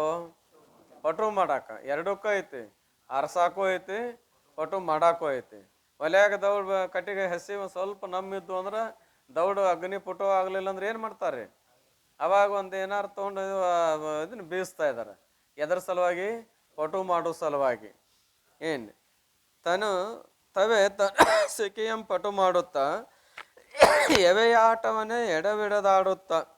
ಎವೆಯಾಟ ಅಂದ್ರೆ ಕಣ್ಣಿನ ರೆಪ್ಪೆಗಳನ್ನು ಎಡಬಿಡದೆ ಮುಚ್ಚು ತೆಗೆದು ನಡೀತಾ ಇದನ್ನು ಮಾಡುತ್ತಾ ಕರ್ಣ ಸಮೂಹವನ್ನೇ ಚರಿಸುತ್ತ. ಕರ್ಣ ಸಮೂಹ ಎಷ್ಟು ಕರ್ಣಗಳದಾವ್ರಿ? ಕರ್ಣಗಳು ಎಷ್ಟು ಅದಾವ್ರಿ? ಟೋಟಲಿ ಎಷ್ಟು ಅದಾವ್ರಿ? 14 ಕರ್ಣಗಳು. ಎಷ್ಟು ಕರ್ಣ? 14. ಕರ್ಮೇಂದ್ರಿಯ 5, ಜ್ಞಾನೇಂದ್ರಿಯ 5, ಅಂತಃಕರಣ 4. ಈ ಎಲ್ಲ ಸಕಲ ಕರ್ಣಗಳಿಗೆ ಕರ್ಣ ಸಮೂಹವನ್ನೇ. ಕರ್ಣ ಸಮೂಹ ಅಂದ್ರೆ ಈ 14 ಇಂದ್ರಿಯ ರೂಪ ಏನು ಸಾಧನ ಅದಾವ ಇವುಗಳನ್ನು ಚರಿಸುತ್ತ ಇವು ತಮ್ಮ ವ್ಯವಹಾರದಲ್ಲಿ ಪ್ರವೃತ್ತಿ ಆಗಬೇಕಾದ್ರೆ ವಾಯು ಇದ್ರೆ ಪ್ರವೃತ್ತಿ ಆಕಾವು. ಆಯಾಯ ವ್ಯವಹಾರಕ್ಕೆ ಒಂದೊಂದು ಏನದ ಅಂದ್ರೆ ವಾಹನಗಳದ ಇವು. ಏನ್ರಿ ಆ ವಾಹನಗಳ ಹೆಸರು ನೆನಪಿಡೋದಲ್ಲ, ಪಂಚೀಕರಣದಾಗ ಅದಾವ ಅಂತ ಹೇಳಿದ್ದೇನೆ ನಾನು. ಅಷ್ಟು ಕುರ್ದು ಇಲ್ಲ. ಆದರೆ ಪಂಚ ಪ್ರಾಣಗಳ ವಾಯುವನ್ನು ಮಾಡಿಕೊಂಡು ಜ್ಞಾನೇಂದ್ರಿಯಗಳು ತಮ್ಮ ರೂಪಾದಿ ವಿಷಯಗಳಲ್ಲಿ ಹೆಂಗೆ ಪ್ರವೃತ್ತಿ ಆಕಾವು ಅನ್ನೋದಕ್ಕೆ ಯಾವ ವಾಹನವನ್ನು ಮಾಡ್ಕೊಂಡು ಹೋಗ್ತಾವು ಅಂತ ಬರೆದಿದ್ದಾರೆ. ಅದರಂತೆ ಕರ್ಮೇಂದ್ರಿಯಗಳು ಕೂಡ ನಾಗಾದಿ ವಾಯುಗಳನ್ನು ಸಾಧನ ಮಾಡ್ಕೊಂಡು ಹೋಗ್ತಾವು. ಆಮೇಲೆ ಅಂತಃಕರಣಾದಿಗಳು 4 ವೈರಂಭ, ಮುಖ್ಯ, ಪ್ರಭಂಜನ ಅಂತ ಏನದವಲ್ಲ ಆ ವಾಯುವನ್ನು ಮಾಡ್ಕೊಂಡು ವ್ಯವಹಾರ ಮಾಡ್ತಾ ಇದ್ದಾವೆ. ಅದಕ್ಕೆ ಅವರಂತಾರ ಏನು ಕರ್ಣ ಸಮೂಹವನ್ನೇ ಚರಿಸುತ್ತ ಪರಿಪರಿಯೋಳ ಶಬ್ದಂ ಗೈಯುತ್ತ. ಅನೇಕ ರೀತಿಯಿಂದ ಏನಪ್ಪ ಅಂದ್ರೆ ಬೇರೆ ಬೇರೆ ರೀತಿಯ ಶಬ್ದವನ್ನು ಮಾಡುತ್ತಾ ಮೆರೆಯುವುದು ಒಡಲೋಳು ಇಂತು. ಇದೆಲ್ಲಿ ಮೆರಿತದಪ್ಪ, ಎಲ್ಲಿ ಶೋಭಾಯಮಾನವಾಗಿದೆ ಅಂದ್ರೆ ಒಡಲೋಳು ಇಂತು. ಇವು ಯಾರ ಧರ್ಮ ಅಂದ್ರೆ ಅನಿಲನ ಧರ್ಮ, ಅಂದ್ರೆ ವಾಯುವಿನ ಧರ್ಮ. ಈ ತೆರವುಗೊಡುವುದು ಆಕಾಶದ ಧರ್ಮ. ತೆರವುಗೊಡುವುದು ಅಂದ್ರೆ ಆಕಾಶ ತೆರವು ಮಾಡಿ ಅಂತಿರ್ತೇವೆ ನೋಡ್ರಿ. ಈಗ ಅಕಸ್ಮಾತ್ ಊಟಕ್ಕೆ ಕುಂತಿದ್ವಿ ಅಂದ್ರೆ ಊಟ ಆಗಿರ್ತದ, ಮಾತಿಗೆ ಹತ್ತಿರ್ತೇವೆ. ಮಾತಿಗೆ ಹತ್ತಿದಾಗ ಏನು ಮಾಡ್ತಾರೋ ಅಂತ ಕೇಳಿ ಹಿಂದೆ ಇನ್ನು ಪಂಕ್ತಿ ಕುಂದುರುದು ಇರ್ತದ. ಇನ್ನು ಜಾಗ ತೆರವು ಮಾಡ್ರಿ, ಮತ್ತೆ ಹಿಂದೆ ಪಂಕ್ತಿ ಐತಿ ಅಂತಾರ. ತೆರವು ಮಾಡ್ರಿ ಅಂದ್ರೆ ಏನ್ರಿ? ಕುಲ್ಲಾ ಮಾಡ್ರಿ ಅಂದ್ರೆ ಅವಕಾಶ ಮಾಡಿ ಕೊಡ್ರಿ ಅಂತ. ಅಂದ್ರೆ ಮತ್ತೊಬ್ರು ಬಂದು ಕುಂದ್ರಾಗ ಅವಕಾಶ ಕೊಡೋದಕ್ಕೆ ಏನಂತ ನಾವು ತೆರವು ಮಾಡೋದು ಅಂತ ಕರೀತಾರ. ಏನ್ ಅದಕ್ಕೆ ತೆರವುಗೊಡುವುದು ಅಂದ್ರೆ ಅವಕಾಶವನ್ನು ಕೊಡುವುದು ಯಾರ ಧರ್ಮ? ಆಕಾಶದ ಧರ್ಮ. ಕಾಲಕ್ಕನುಗುಣವಾಗಿ ಉಸಿರಾಡಿಸುವುದು, ಪ್ರಾಣ ಮಲಮೂತ್ರಗಳನ್ನು ಬಿಡುವುದು ಅಪಾನ. ಕಾಲಕ್ಕನುಗುಣವಾಗಿ ಉಸಿರಾಡಿಸುವುದು ಯಾವ್ದ್ರಿ? ಪ್ರಾಣ. ಆಮೇಲೆ ಮಲಮೂತ್ರಗಳನ್ನು ಬಿಡುವುದು ಯಾವುದು? ಅಪಾನ. ಅನ್ನದ ರಸವನ್ನು ಶರೀರದ ತುಂಬ ಪಸರಿಸುವುದು ವ್ಯಾನ. ಇಲ್ಲಿ ವ್ಯಾನ್ ಅಂತ ಬರೆದ್ರೆ ಸಮಾನ ವಾಯು. ಆಮೇಲೆ ಉದ್ಗಾರವನ್ನು ಉಂಟು ಮಾಡುವುದು ನಾಗವಾಯು. ಏನು ಉದಾಹರಣೆ ಅಂತ ಬರೆದಾರ ಹಿಂದೆ ಎಲ್ಲಿ ಪರಮಾಣು ಭೂಬದಿಯೊಳಗೂ ಕೂಡ 6ನೇ ಸೂತ್ರದಲ್ಲಿ ಏನ್ರಿ 2ನೇ ಸಂಧಿ 6ನೇ ಸೂತ್ರದಲ್ಲಿ ಬರ್ಕೊಂಡು ಬಂದಿದ್ದಾರೆ. ಏನ್ರಿ ಅಲ್ಲಿ ಏನಪ್ಪ ಅಂದ್ರೆ ಇವು ಉಂಟು ಮಾಡುವುದು ಉದಾನ ಅಥವಾ ನಾಗವಾಯು. ಸೀನು ಕೆಮ್ಮುಗಳನ್ನುಂಟು ಮಾಡುವುದು ಇಲ್ಲಿ ನಾಗವಾಯು ಅಂತದ. ಆದರೆ ಕೃಕಲವಾಯು ಯಾವ ವಾಯು? ಕೃಕಲವಾಯು. ಕೃಕಲ ಅಂದ್ರೆ ಉತಿಕಟ. ಉತಿಕಟ ಹೋಗ್ತಾ ಹೆಂಗೆ ನಿಲ್ತತ್ರಿ? ಸಟನ್ ನಿಲ್ತದ. ಮತ್ತು ಸೀನ್ ಬಂದಾಗ ಮನುಷ್ಯ ಹೆಂಗಿರ್ತಾನ? ಸೆಡ್ದಿರ್ತಾನಿಲ್ರಿ. ಏನು ಈಗ ಹಿಂಗೆ ಇಷ್ಟ ಸಹಜ ಸೀನ್ ಬರ್ದವನು ಸೀನ್ ಬಂತು ಅಂದ್ರೆ ಏನಪ್ಪ ಅಂದ್ರೆ ಮನುಷ್ಯ ಓತಿ ಕಟ್ಟದಂಗೆ ಮುಖ ಮೇಲಕ್ಕೆ ಮಾಡ್ತಾನೆ. ಏನು ನಾಗವಾಯು. ಆಕಳಕ್ಕೆ ಉಂಟು ಮಾಡುವುದು ದೇವದತ್ತ ವಾಯು. ಇದಲ್ಲ ಏನು ಆಕಳಕ್ಕೆ ಉಂಟು ಮಾಡೋದು ಯಾವುದು? ದೇವದತ್ತ ವಾಯು. ಅದಕ್ಕೆ ಆಕಳಿಕೆ ವಿಜೃಂಭಣನು ಅಂತ ಕರೀತಾರೆ. ವಿಜೃಂಭಣೆ ಅಂದ್ರೆ ಆಕಳಿಕೆ. ಆಕಳಿಕೆ ಉಂಟು ಮಾಡುವುದು ಯಾವುದು? ದೇವದತ್ತ ವಾಯು. ಇನ್ನು ಎವೆಯಾಟವನ್ನು ಮಾಡುವುದು ಕೂರ್ಮವಾಯು. ಕೂರ್ಮ ಏನು ಮಾಡ್ತದ್ರಿ? ಮಂದಿ ಬಂದ ಕೂಡಲೇ ಎಲ್ಲ ವಾಯುಗಳು ಒಳಗೆ ಜಕ್ಕೊಂತದ. ಮಂದಿ ಇಲ್ದ ಅಂದ್ರೆ ಹೊರಗೆ ಬಿಡ್ತದೆ. ಹಾಗೆ ಕಣ್ಣು ಮುಚ್ಚೋದು, ಕಣ್ಣು ತೆರೆಯುವುದು. ಮುಚ್ಚೋದಂದ್ರೆ ಎಳಗೊಳ್ಕೊಂಡಂಗೆ, ಆವಿ ತೆರೆಯೋದಂದ್ರೆ ಹೊರಗೆ ಬಿಟ್ಟಂಗೆ. ಇದು ಯಾವ ವಾಯುವಿಂದಿದು? ಕೂರ್ಮವಾಯುವಿಂದು. ಏನು ಕೂರ್ಮವಾಯು ವೈರಂಭ. ಕೂರ್ಮವಾಯು ನಾಗಾದಿಗಳೇ ಕರ್ಮೇಂದ್ರಿಯಗಳನ್ನು. ಈ ನಾಗಾದಿಗಳು ಅಂದ್ರೆ ನಾಗ, ಕೂರ್ಮ, ಕೃಕಲ, ದೇವದತ್ತ, ಧನಂಜಯ ಅದೊಂದು ವಾಯು ಬಿಟ್ಟಾರ. ಆ ಧನಂಜಯ ವಾಯು ಶರೀರ ಹೋದ ಮೇಲೆ ಹಿಂಗೆ ಕೆಲಸ ಅದ್ರದ್ದು. ಶರೀರ ಇದ್ದಾಗ ಕೆಲಸ ಇಲ್ಲ ಅದು. ಅದಕ್ಕೆ ಅದನ್ನು ಹೇಳಿಲ್ಲ. ಈಗ ಶರೀರ ಹೋದ ಮೇಲೆ ಏನು ಮಾಡ್ತದಪ್ಪ ಅಂತ ಕೇಳಿದ್ರೆ ಆ ಧನಂಜಯ ವಾಯು ಇರುತ್ತಾನ ಶರೀರ ಏನಿರ್ತಾ ಇದೆ ಅಂದ್ರೆ ಇನ್ನೂ ಸ್ವಲ್ಪ ಏನಾರ ಪ್ರಸಂಗ ಬಂದ್ರೆ ಬದುಕು ಪರಿಸ್ಥಿತಿ ಇರ್ತಾ ಇದೆ. ಸ್ವಲ್ಪ ಏನಿರ್ತಾ ಇದೆ? ಬದುಕು ಪರಿಸ್ಥಿತಿ ಇರ್ತಾ ಇದೆ. 3 ದಿನ ದಾಡ್ತೀವಿ ಅಂದ್ರೆ ಆ ಧನಂಜಯ ವಾಯು ಶರೀರದಿಂದ ಹೊರಗೆ ಹೋಗಿಬಿಡ್ತಾ ಇದೆ. ಏನು 3 ದಿನಕ್ಕೆ ಬಾಯ್ತೆ ಶರೀರ ನೋಡಿರಿ. ಈ ಮನುಷ್ಯನ ಶರೀರ ಬಾತದ್ದು ಎಲ್ಲೋ ಮರ್ತು ಉಳಿದಿತ್ತು ಅಂದ್ರೆ ನೋಡ್ತೇವೆ. ಸರ್ವೇ ಸಾಮಾನ್ಯವಾಗಿ ಅನುಭವಕ್ಕೆ ಬರೋ ಶರೀರ ಯಾವ್ರಿ? ನಾಯಿ ಸತ್ತು ಬಿದ್ದಿತ್ತು ಅಂದ್ರೆ ಯಾರು ತೆಗೆದು ಒಗೆದಿರ್ಲಿಲ್ಲ ಅಂದ್ರೆ 2 ದಿವಸ ಏನಾಗಿರೋದಿಲ್ಲ, 3ನೇ ದಿವ್ಸಕ್ಕೆ ಏನಾಗ್ತಾ ಇದೆ, ವಾಯು ಹೋಗಿಬಿಡ್ತದೆ. 3 ದಿನದ ಮಠ ನೋಡ್ದಾಗ ಹೆಂಗಾಗಿರ್ತದ್ರಿ, ಏನ್ರಿ ಏನು ದಿನ ಏನಪ್ಪ ಹಾಲು ತುಪ್ಪ ಹುಗ್ಗಿ ಉಣಸಿರು ಇರಾಕೆಲ್ಲ ಹಂಗಾಗಿರ್ತದ. ಅಕಸ್ಮಾತ್ ಅದು ಧನಂಜಯ ವಾಯು 3 ದಿನದ ಮೇಲೆ ಏನಕೈತಿ ಹೊರಗೆ ಹೋಯ್ತು ಅಂದ್ರೆ ಬಸ್ಟ್ ಆಗ್ತದೆ, ಯಾವುದು ಒಡೆದು ಹೋಗ್ತದೆ ಸರಿ. ಹಂಗೆ ಇದರಲ್ಲಿಯೂ ಕೂಡ ಧನಂಜಯ ವಾಯು ಇರುತ್ತಾನ 3 ದಿನ ಏನಾಗೋದಿಲ್ಲ ಅಷ್ಟು ವಿಶೇಷ. 2 ದಿನ ದಾಟ್ತೇವೆ ಅಂದ್ರೆ 1 ದಿನ ಇದ್ದಾಗ ಇನ್ನೂ ಪ್ರಯತ್ನ ಮಾಡಿದ್ರೆ ಬದುಕು ಪ್ರಸಂಗದಾಗ ಇರ್ತದ. ಆದ್ರೆ 2ನೇ ದಿನ ದಾಟ್ತೇವೆ ಅಂದ್ರೆ ಮುಗೀತು, ವಾಯು ಹೊರಗೆ ಹೋಗ್ತದೆ. ಅದಕ್ಕೆ ಶರೀರ ಹೋದ ಮೇಲೆ ಶರೀರವನ್ನು ಉಬ್ಬಿಸುವ ಕೆಲಸ ಮಾಡೋದು ಯಾವುದು, ಧನಂಜಯ ವಾಯು. ಪ್ರಾಣಾದಿಗಳೇ ಜ್ಞಾನೇಂದ್ರಿಯಗಳನ್ನು, ಇವು ಕರ್ಮೇಂದ್ರಿಯಗಳಿಗೆ ಸಾಧನ ಅದಾವು. ನಾಗ, ಕೂರ್ಮ, ಕೃಕಲ, ದೇವದತ್ತ, ಧನಂಜಯ ಅದಕ್ಕೆ ಸಾಧನ ಅದಾವ್ರಿ. ಕರ್ಮೇಂದ್ರಿಯಗಳ ಪ್ರಚೋದನೆ. ಕರ್ಮೇಂದ್ರಿಯಗಳು ತಮ್ಮ 5 ಕೆಲಸ ಮಾಡ್ಬೇಕಾದ್ರೆ ಒಂದೊಂದು ವಾಯು ಅವಕ್ಕೆ ಸಹಾಯಕ ಅದಾವು. ಏನು ವಾಕ್ಯಂದ್ರಿಯ ಮಾತಾಡಬೇಕಾದ್ರೆ, ಪಾನಿ ಅಂದ್ರೆ ಕೈ ಕೊಡೋದು ತಗೊಳ್ಳೋದು ಮಾಡ್ಬೇಕಾದ್ರೆ, ಕಾಲು ಹೋಗೋದು ಬರೋದು ಮಾಡ್ಬೇಕಾದ್ರೆ, ಮಲಮೂತ್ರಾದಿಗಳನ್ನ ತ್ಯಾಗ ಮಾಡುವ ಉಪಸ್ಥ ಗುದಗುಯ್ಯಗಳು ತಾವು ಕೆಲಸ ಮಾಡ್ಬೇಕಾರೆ ಈ 5 ವಾಯುಗಳಲ್ಲಿ ಒಂದೊಂದು ವಾಯು ಏನದವಕ್ಕೆ ಸಹಾಯಕದವಂತ ಆ ಕೆಲಸ ನಡೀತಾ ಇದೆ. ಆ ವಾಯುವಿನ ಸಹಾಯವಿರಲಾರ್ದ 5 ಇಂದ್ರಿಯಗಳ ವ್ಯವಹಾರ ನಡೆಯುವುದಿಲ್ಲ.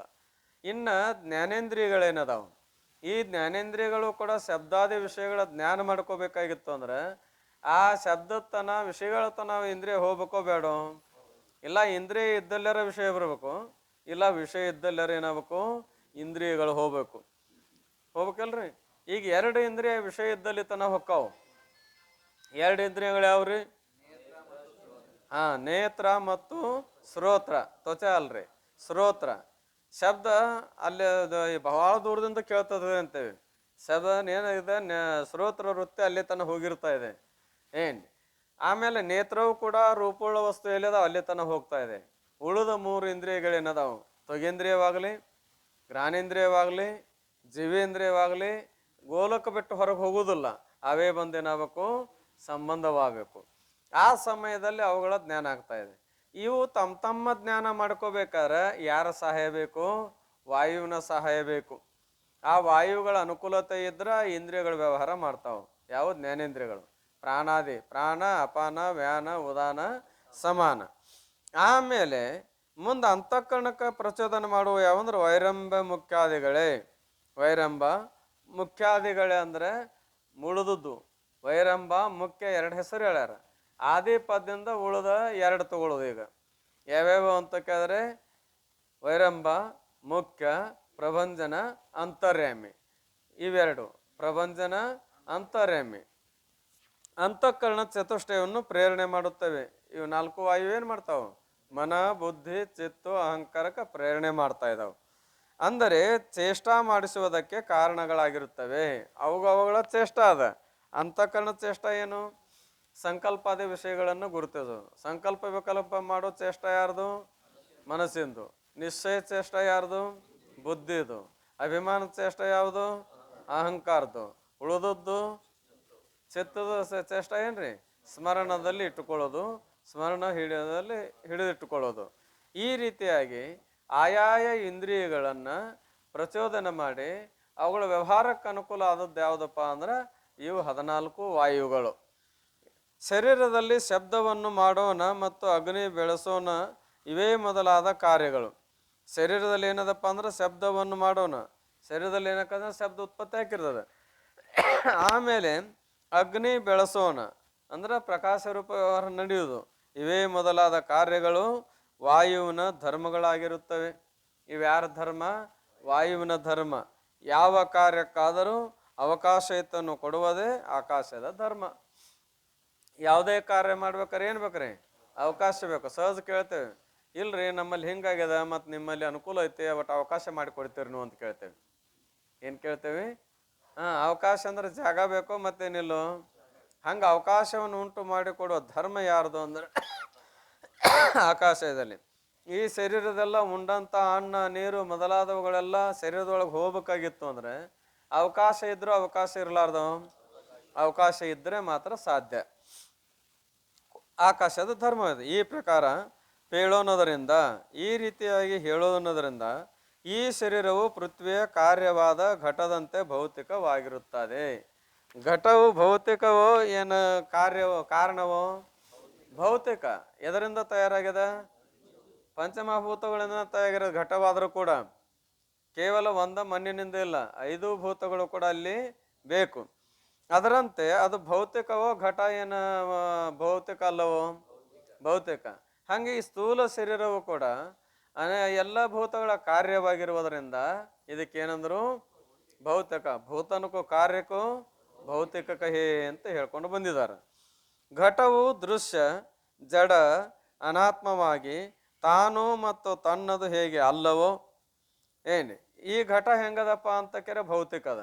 ಭೌತಿಕವಾದ ಘಟ ಹೆಂಗದ ಅಂತ ದೃಶ್ಯ ಅದ. ದೃಶ್ಯ ಯಾಕಂದ್ರ ದೃಶ್ಯ ಯಾಕದು ಘಟ?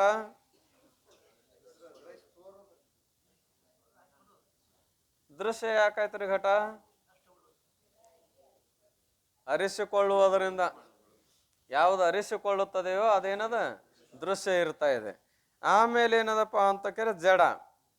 ಜಡ ಯಾಕಂತ ಕೇರೆ ತಂದು ಜ್ಞಾನ ಇಲ್ಲ, ಅನ್ಯರ ಜ್ಞಾನವೂ ಇಲ್ಲ. ಶ್ವೇತರ ಜ್ಞಪ್ತಿ ಶೂನ್ಯತ್ವಂ ಜಡತ್ವಂ, ಇದು ಸಂಸ್ಕೃತದೊಳಗ.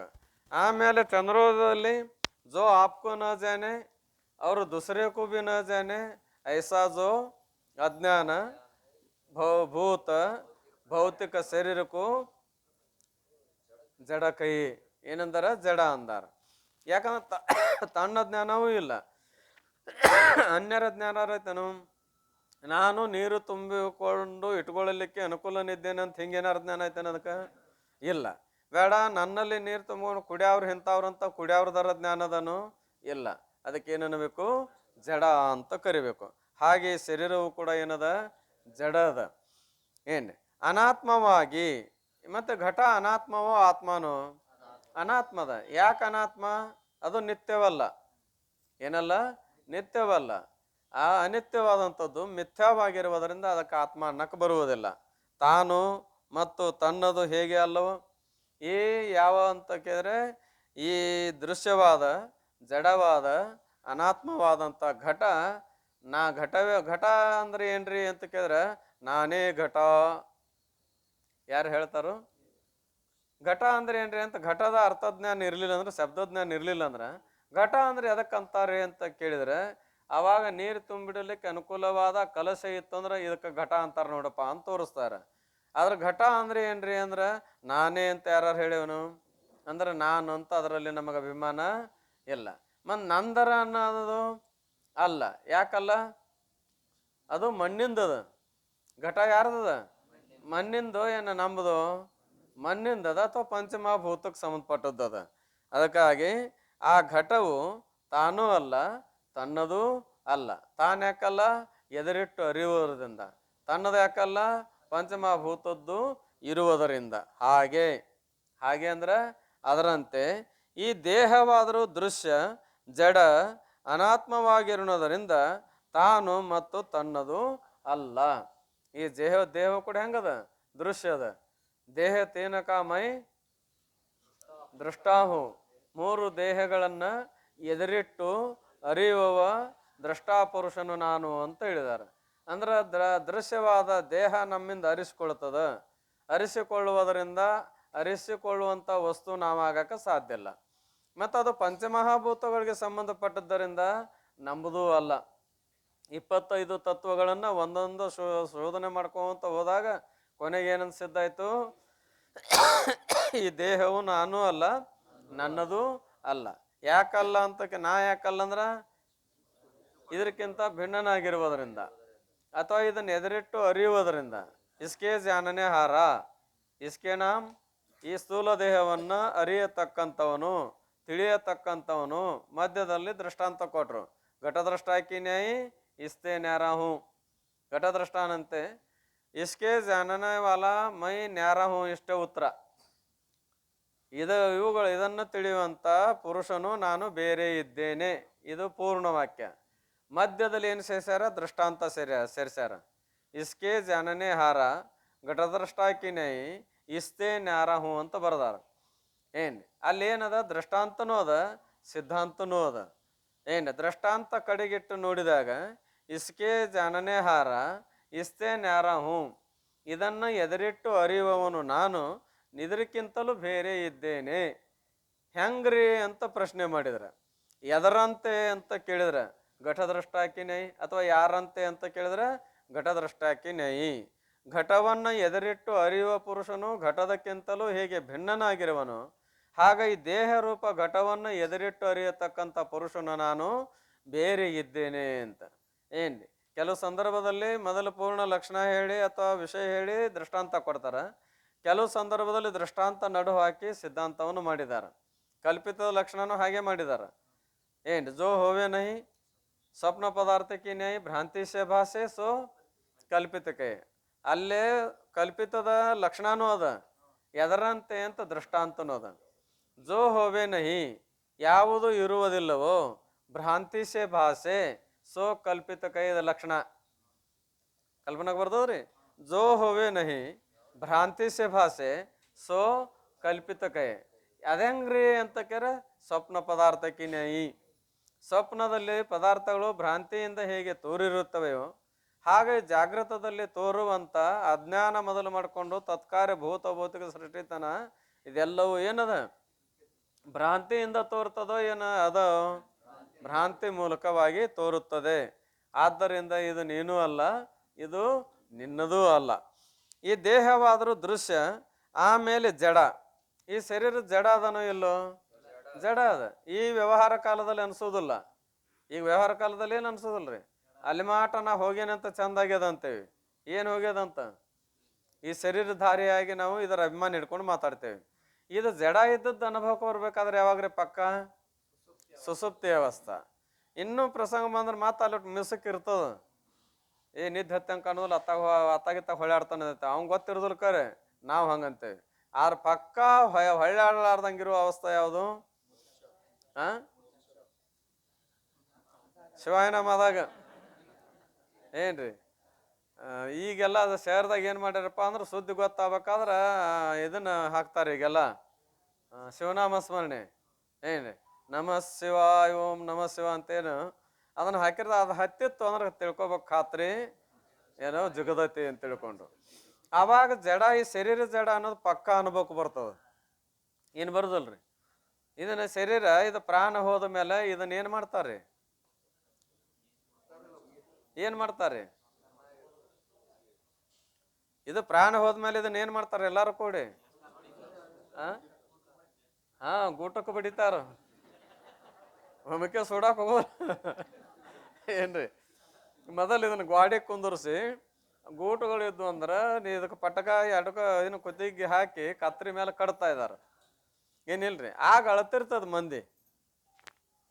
ಇರುತನ ಏನಪ್ಪಾ ಅಂತ ಕೇಳ್ರೆ ಏನು ಮಾಡಿರೋದಿಲ್ಲ. ನೀರು ಬಿಡಿದ್ರೆ ನೀರು ಕೊಟ್ಟಿರೋದಿಲ್ಲ, ಊಟ ಬಿಡಿದ್ರೆ ಊಟ ಕೊಟ್ಟಿರೋದಿಲ್ಲ, ಕುಂದ್ರು ಕೊಟ್ಟಿರೋದಿಲ್ಲ. ಆಗ ಏನಪ್ಪಾ ಅಂದ್ರೆ ಹಾಡ್ಯಾಡ್ಕೊಂಡು ಅಳ್ತಿರ್ತಾರ. ನೋಡ್ಬೇಕು ಅಳವ್ರನ್ನು. ಏನ್ರಿ, ಅವ್ರಾದಾಗ ಒಬ್ರು ಅಳ್ತಿದ್ರು. ಯಾರ ಅವ್ರಾರು ಕೋದವ್ರು ಹೇಳಿರಿ. ಏನ್ರಿ, ಅವ್ರಾದಾಗ ಒಬ್ರು ಅಳ್ತಿದ್ರು. ಆ ರೇವೈ ಮುತ್ಯ ಅಂತ ತಿರ್ಕೊಂಡಿದ್ದ ಮೊದಲ. ಇಲ್ಲ ಪೊಲೀಸ್ ಗೌಡ್ರು ಇದ್ರು, ಧರ್ಮರ ಗೌಡ್ರ ತಾಮ್ರಿ. ನೀವು ಹೋಗಿ ಹೇಳ್ತೇವೆ ನಮ್ಮರ. ಏನ್ರಿ, ಪೊಲೀಸ್ ಗೌಡ್ರು ಅಂತ ತಿಳ್ಕೊಂಡು ಅವ್ರು ತೀರ್ಕೊಂಡಿದ್ರು. ಅವ್ರ ಹೆಣ್ಮಕ್ಳು ಆವಾಗ ಅವ್ರ ತಿರ್ಕೊಂಡು ಹಾಡಾಡೋದು ಬೇರೆ. ಮುಂದೆ ರೇವಯ್ಯಜ್ಜ ಅಂತ ತಿಳ್ಕೊಂಡು ಹಿರಿ ಮನುಷ್ಯ, ಒಳ್ಳೆ ಮನುಷ್ಯ, ಅವನು ತೀರ್ಕೊಂಡಿದ್ದ. ಅವನ್ನ ನೋಡಾಕ ಬಂದಾಗ ಆ ಗೌಡನ ಹೆಂಡತಿ ಏನ್ ಮಾಡ್ತಿದ್ಲು ಅಂದ್ರೆ ಹಾಡ್ಯಾಡ್ಕೊಂಡು ಅಳ್ತಿದ್ಲು. ತಮ್ಮ ಮನ್ಯಾಗ ಅಲ್ಲ, ತಮ್ಮ ಅಪ್ಪ ಮಾವ ಕಾಕ ಅಲ್ಲ, ಮತ್ತೊಬ್ಬ ಅಜ್ಜಕರೆ. ಆದ್ರೆ ಹೆಚ್ಚು ಅವ್ರ ಮನೆ ಸಂಪರ್ಕ ಇತ್ತು ಅಜ್ಜಗ. ಆ ಗೌಡ್ರ ಮನೆ ತಂದು ಒಂದಿಷ್ಟು ಜವಾಬ್ದಾರಿ ಕೆಲಸ ಒಂದ ಇತ್ತು. ಏನ್ರಿ, ಅವಾಗ ಆ ಮುತ್ಯಾನ ಮುಂದೆ ಕುಂತು ಈ ಗೌಡ ತಿಳ್ತಿದ್ಲು. ರೇವಣ ಮುತ್ಯಾನ ಮುಂದೆ ಕುಂತು, ಮುತ್ಯ ಎಲ್ಲಾರು ಆರಾಮದಾರ ಅಂತ ಹೇಳು. ಎಲ್ಲಿ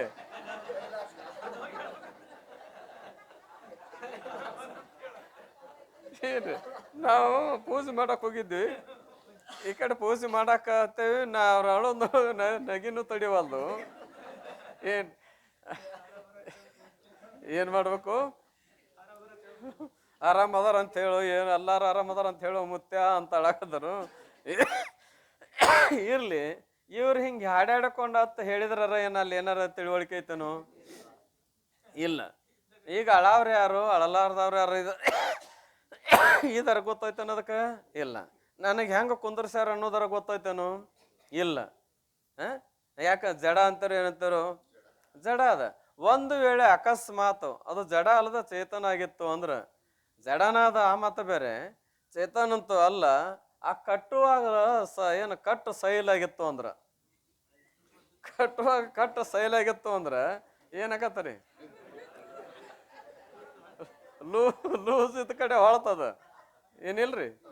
ಒಂದ್ ಕಡೆ ಬಿಗು ಆಗಿತ್ತು, ಒಂದ್ ಕಡೆ ಲೂಸ್ ಆಗಿತ್ತು ಅಂದ್ರೆ ಹಿಂಗಾರ ಮಾಡ್ತತಿ, ಇಲ್ಲ ಹಿಂಗಾರ ಮಾಡ್ತತಿ. ಇಲ್ಲ ಅಂದ್ರ ಮುಂದಕ್ಕರ ಬೀಳ್ತತಿ. ಹಿಂಗ ಮುಂದಕ್ಕೆ ಬಿದ್ರಂತೂ ಭಾಳ ಜಡ ರೀ. ಮುಂದಕ್ಕೆ ಕುಂತವ್ರ ಏನಂತಾರ್ರಿ, ಯಾರನ್ನ ಕರಿತೈತಿ ಏನು ಯವ್ವ, ಯಾರನ್ನ ಕರಿಬೇಕ್ರಿ, ಯಾರನ್ನ ಕರಿತಿದ್ದೇನೋ ಅಂತ ತಿಳ್ಕೊಂಡು ನಾವು ಏನು ಮಾಡ್ತೇವೆ, ಹೆದರಿ ಹಿಂಬಾಗ ಸರ್ ಕುಂದಿರ್ತಾ ಇದಾರೆ. ಆದ್ರೆ ವಾಸ್ತವ ಕತ್ತರಿ ಗಟ್ಟಿಗೆ ಲೂಸ್ ಆಗಿದ್ದಕ್ಕೆ ಮುಂದಕ್ಕರ ಬೀಳ್ತತಿ. ಇಲ್ಲ ಪಟಕದ ಗಂಟು ಹಾಕಿ ಎಡಕ ಬಡಕ ಊಟ ಕಟ್ಟಿದ್ದಕ್ಕಾಗ್ಯಾರ ಎಡಕಾರ ಬಲಕಾರ ಹೊಳ್ತತಿ.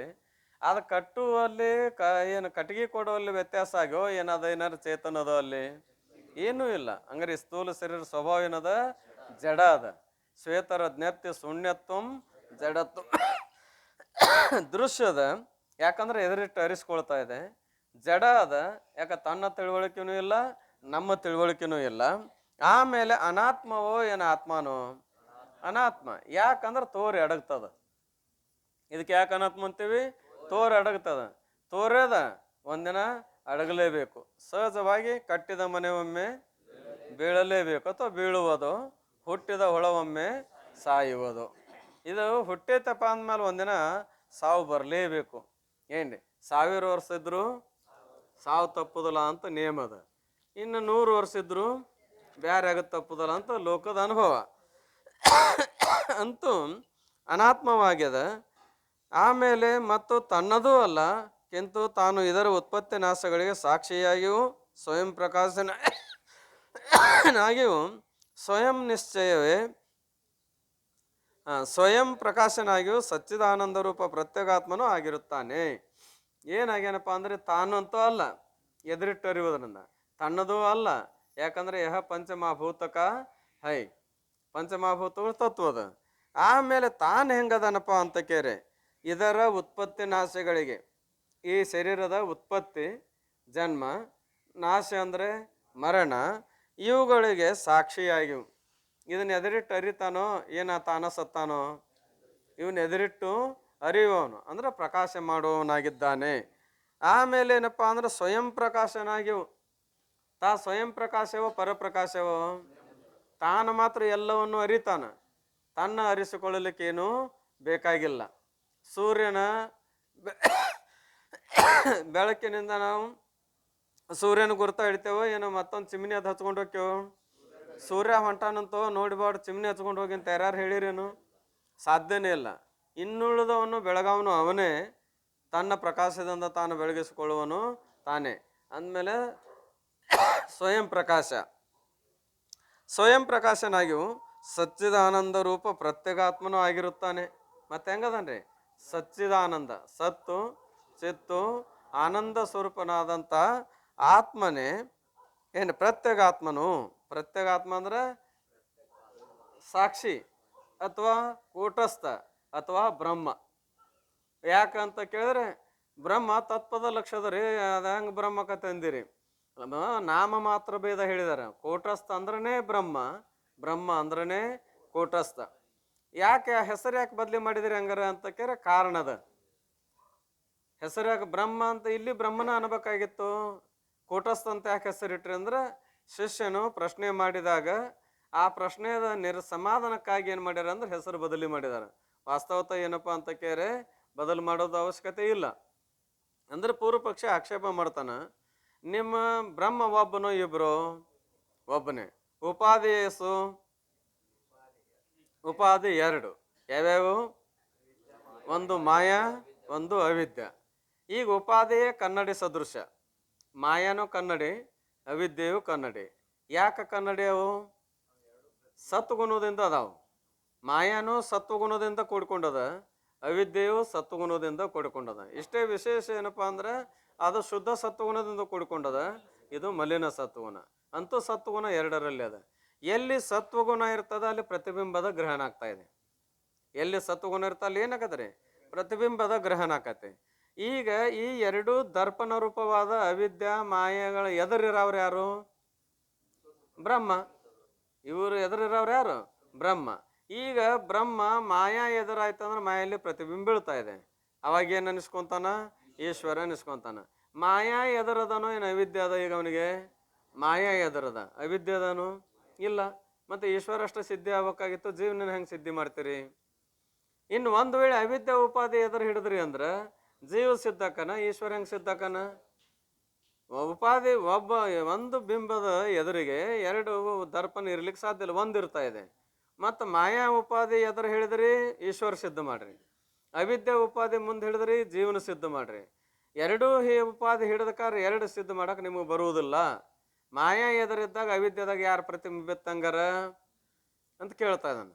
ಒಂದು ವೇಳೆ ಅವಿದ್ಯದಾಗ ಎದುರು ಹಿಡಿದ್ರಿ ಅಂದ್ರೆ ಮಾಯೆಯಲ್ಲಿ ಯಾರು ಪ್ರತಿಬಿಂಬಿತ್ತು ಅಂತ ಪ್ರಶ್ನೆ ಮಾಡಿದಾನೆ. ಈ ವಿಷಯ ವಿಚಾರ ಸಾಗರದಾಗ ಬರ್ತಾ ಇದೆ. ಅವಾಗ ಅವನಿಗೇನು ಉತ್ತರ ಕೊಟ್ಟಾರು ಅಂತ ಕೇಳಿದ್ರೆ, ಇಲ್ಲಪ್ಪ ಮಾಯಾದೆದರ ಬ್ರಹ್ಮದನ, ಅವಿದ್ಯೆದರು ಯಾರದರ? ಕೂಟಸ್ಥನದನ. ಅವಿದ್ಯೆಯಲ್ಲಿ ಕೂಟಸ್ಥನ ಪ್ರತಿಬಿಂಬದ, ಮಾಯೆಯಲ್ಲಿ ಬ್ರಹ್ಮನ ಪ್ರತಿಬಿಂಬ. ಸುಮ್ಮನೆ ಸಮಾಧಾನಕರ ಬಹುಮಾನ ಅಂತಾರೆ ಇವಕ್ಕೆ. ಏನ್ರಿ? ಅವನು ಸಮಾಧಾನ. ಯಾಕೆ? ಬ್ರಹ್ಮ ಅಂದ್ರನೇ ಕೂಟಸ್ಥ, ಕೂಟಸ್ಥ ಅಂದ್ರನೇ ಬ್ರಹ್ಮ. ಅದಕ್ಕಾಗಿ ಅವ್ರಿಗೇನಂದರು ಅಂತ ಕೇಳಿದ್ರೆ ಉಪಹಿತ ಚೇತನ ಅಂದಾರ. ಮಾಯಾ ಉಪಹಿತ ಚೇತನ ಯಾರು? ಈಶ್ವರ. ಅಂದ್ರೆ ಈಶ್ವರ ಸಾಕ್ಷಿ. ಮತ್ತು ಬರೀ ಈಶ್ವರ ಅಲ್ಲ, ಈಶ್ವರ ಸಾಕ್ಷಿ ಅಂದ್ರೆ ಬ್ರಹ್ಮ.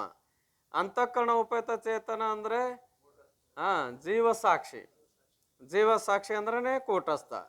ಅಂದಮೇಲೆ ಅದಕ್ಕಾಗಿ ಕೂಟಸ್ಥ ಮತ್ತು ಬ್ರಹ್ಮ ಅನ್ನೋದು ಏನು ಮಾಡ್ಯದ ಅಂತ ಕೇರೆ ಎರಡು ಹೆಸರು ಮಾಡ್ಯದ ಹೊರತಾಗಿ ವಾಸ್ತವತ ಏನಿಲ್ಲ ಅಂತ ಕೇರೆ ಎರಡು ಇಲ್ಲ. ಅದಕ್ಕಾಗಿ ಪ್ರತ್ಯೇಗಾತ್ಮ ಅಂದ್ರೂ ಕೂಟಸ್ಥನೇ, ಕೂಟಸ್ಥ ಅಂದ್ರೂ ಬ್ರಹ್ಮನೇ, ಬ್ರಹ್ಮ ಅಂದ್ರೂ ಪ್ರತ್ಯೇಗಾತ್ಮನೇ. ತಾನು ಹೆಂಗದಾನ? ಸತ್ ಚಿತ್ತ ಆನಂದ ರೂಪ.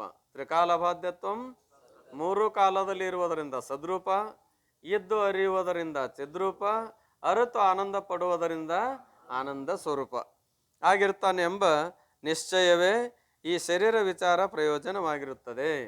ಶರೀರದ ವಿಚಾರ ಮಾಡೋದ್ರಿಂದ ಏನು ಲಾಭಪ್ಪ? ಪ್ರಪಂಚ ಸೋ ಕ್ಯಾ ಹೈ, ಏನ್ರಿ? ಮೈ ಕೌನ್ ಹೂ, ಬ್ರಹ್ಮ ಕೌನ್ ಹೈ, ಪ್ರಪಂಚ ಸೋ ಕ್ಯಾ ಹೈ. ಹೌದಲ್ರಿ? ಯುವಕರು ವಿಚಾರ ಮಾಡ್ಕೊಂತ ಹೋದ್ರು. ಇಸ್ ತೀನ್ ವಸ್ತು ಕಾ ವಿಚಾರ ಕೆ ಸೆ ಕ್ಯಾ ಉಪಯೋಗ ಹೈ? ಪ್ರಶ್ನೆ ಇದ್ರೆ ಕೊನೆಗೆ ಹೋಗಿ ಇಸ್ ತೀನ್ ವಸ್ತು ಕಾ ವಿಚಾರ ಕೆ ಸೆ, ಈ ಮೂರು ವಸ್ತುಗಳ ವಿಚಾರವನ್ನು ಮಾಡುವುದರಿಂದ ಏನು ಪ್ರಯೋಜನ ಅಂತ ಕೇಳಿದಾರೆ. ಏನು ಪ್ರಯೋಜನ ಅಂದ್ರೆ ಅಲ್ಲಿ ಹೇಳ್ಕೊಂಡು ಬಂದಿದ್ದಾರೆ. ಈಗ ಪ್ರಪಂಚದ ವಿಚಾರ ಮಾಡುವುದರಿಂದ ಏನು ಪ್ರಯೋಜನ?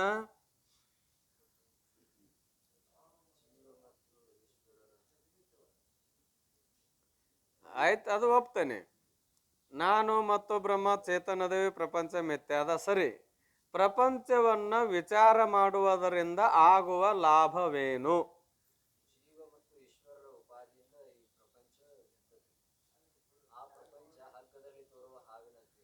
ಅರಕಡಿ ಮಾತಾಡುವಂಗಿಲ್ಲ. ಮಾತಾಡಿದ್ರೆ ಪೂರ್ಣ ಮಾತಾಡಬೇಕು. ಇರಲಿ, ಅರಕಡಿ ಹೇಳಿರಲಿಲ್ಲ, ಮಾತಾಡೋ ಯಾರು ಸುದ್ದಿ ಮಾಡ್ತಾರ ನೋಡೋಣ.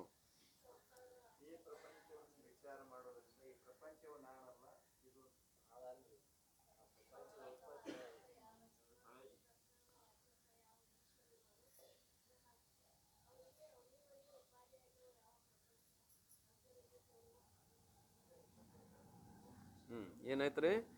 ತತ್ವಮಸಿ ಮಹಾವಾಕ್ಯಗತ. ಎಲ್ಲಿವ್ರಿ?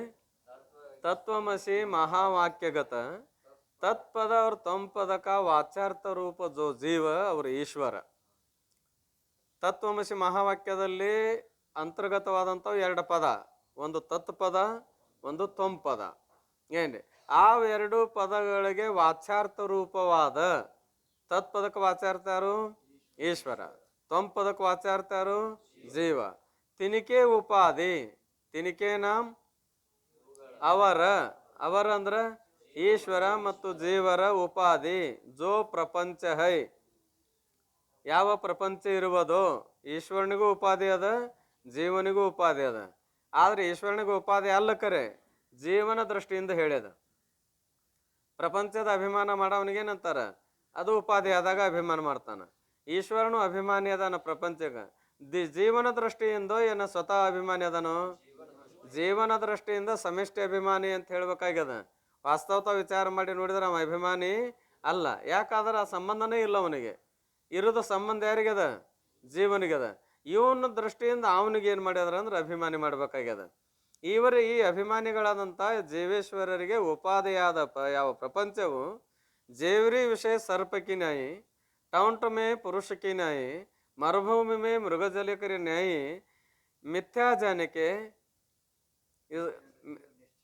मिथ्यत्व निश्चय ಮಾಡುವುದೇ त्याग, मिथ्या जाने के त्याग किए यह ಪ್ರಪಂಚ का विचार का ಉಪಯೋಗ. ಪ್ರಪಂಚದ ವಿಚಾರ ಮಾಡೋದರಿಂದ ಉಪಯೋಗ ಏನಂತ ಹೇಳಿದ್ರೆ, ಹಗ್ಗದಲ್ಲಿರುವ ಹಾವಿನ ವಿಚಾರ ಮಾಡೋದ್ರಿಂದ ಏನು ಲಾಭ?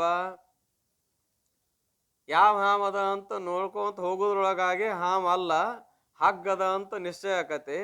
ಹಾವು ಸುಳ್ಳಂತ ಬಿಡ್ತೇವೋ ಏನು ಹಿಡಿತೇವೋ? ಸುಳ್ಳಂತ ತ್ಯಾಗ ಮಾಡ್ತೇವೆ. ತ್ಯಾಗ ಮಾಡ್ತೇವೆ ಅಂದ್ರೇನು? ಆಗ ಹಗ್ಗ ಅನುಕೂಲ ಇತ್ತು ತೊಗೊಂಡು ಹೋಗ್ತೇವೆ, ಅನುಕೂಲ ಇಲ್ಲ ಸುಮ್ಮ ದಾಟಿ ಹೋಗ್ತಾ ಇದ್ದೇವೆ. ಅದರಂತೆ ಕಳ್ಳನು, ಮೋಟ ಮರದಲ್ಲಿ ಕಾಣಲ್ಪಟ್ಟಂಥ ಕಳ್ಳ ಅಂತ ಹೆದರಿ ಬೈಕೊಂಡು ನಿಂತಿರ್ತೇವೆ. ಹೋಗಾಕ ಮುಂದಕ್ಕೆ ಹಾಕಿರೋದಲ್ಲ, ಯಾಕೆ ಹೊತ್ತು ಮುನಿಗ್ಯದ, ಧೂಳು ಜಂಜಿ ಅಂತಿರಲ್ಲ, ಅಥವಾ ಮಂದ ಬೆಳೆದಂಗಳದ, ಏನಪ್ಪ ಮಂಡ ಬಾಡ್ಡಿ 5 ಫೂಟ್ ಎತ್ತರದ, ಸೇಮ್ ಯಾರು ನಿಂತಂಗಾಗ್ಯದ? ಒಬ್ಬ ಮನುಷ್ಯ ನಿಂತಂಗಾಗ್ಯದ.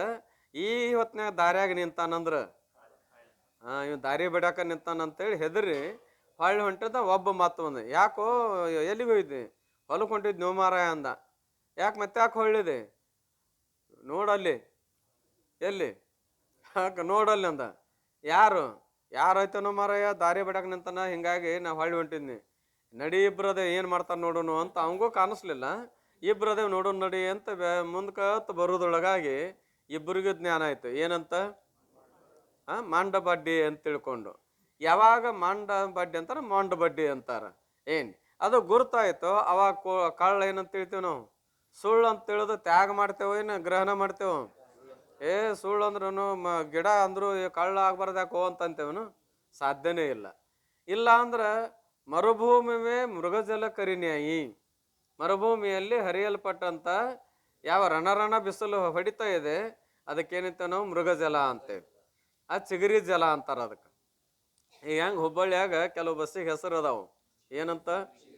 ಚಿಗರಿ ಬಸ್ ಅಂತ ತಿಳ್ಕೊಂಡು. ಯಾಕಂದ್ರೆ ಅದರ ಮ್ಯಾಲೆ ಚಿಗರಿ ಚಿತ್ರ ತೆಗ್ದಾರ, ಹಿಂಗಾಗಿ ಚಿಗರಿ ಬಸ್ ಅಂತಾರ ಅವು.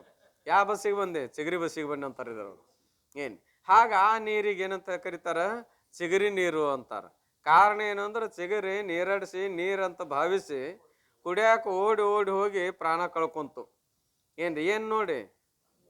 ನೀರು ನೋಡೋ ಏನ ಮರುಭೂಮಿ ಅಲ್ಲ, ಬಿಸಿಲಿನ ಕಿರಣಗಳನ್ನು ನೋಡೋ. ಅದಕ್ಕಾಗಿ ಮೃಗಜಲ ಅಂತ ಕರೀತಾರೆ ಅದಕ್ಕೆ. ಆ ಮೃಗಜಲ ಹೇಗೆ ಅದು ನೀರು ಕರಿನೋ ಅಲ್ಲೋ ಅಂತ ವಿಚಾರ ಮಾಡಕೂಡದ. ಏನು ಸಿದ್ಧಾಕತಿ? ಮರುಭೂಮಿ ಸಿದ್ಧ ಆಗ್ತಾ ಇದೆ. ಆಗ ನೀರು ಅಲ್ಲ ಅಂತ ತಿಳಿ ತ್ಯಾಗ ಮಾಡ್ತೇವೋ ಏನು ಮಾತು ಗ್ರಹಣ ಮಾಡ್ತೇವೋ? ಇಲ್ಲಿರೋರು ಅಲ್ಲಿ ಕಾಂತತ್ ನೋಡಿ ಅಲ್ಲಿ ಅದ ಹೋಗೋಣಂತೇವನು? ಇಲ್ಲ, ತ್ಯಾಗ ಮಾಡ್ತೇವೆ. ಈಗ 3 ದೃಷ್ಟಾಂತಗಳನ್ನು ಕೊಟ್ರು. ದೃಷ್ಟಾಂತ ಎಷ್ಟು ಕೊಟ್ರು? 3. 2, ಒಂದು ರಜ್ಜು ಸರ್ಪಕ್ಕೆ ನ್ಯಾಯಿ, ಒಂದು ಟೌಂಟಮೆ ಪುರುಷಕ್ಕೆ ನ್ಯಾಯಿ, ಆಮೇಲೆ ಒಂದು ಮೃಗಜಲಕ್ಕೆ ನ್ಯಾಯಿ ಅಂತ ತಿಳ್ಕೊಂಡು 3 ದೃಷ್ಟಾಂತದೊಳಗೆ ಎರಡು ಭಾಗದ. 2 ದೃಷ್ಟಾಂತ 1 ರೂಪಾಯಿಗೆ, 1 ದೃಷ್ಟಾಂತ 1 ರೂಪಾಯಿಗೆ. ಅಧ್ಯಾಸಗಳಲ್ಲಿ 2 ಪ್ರಕಾರ.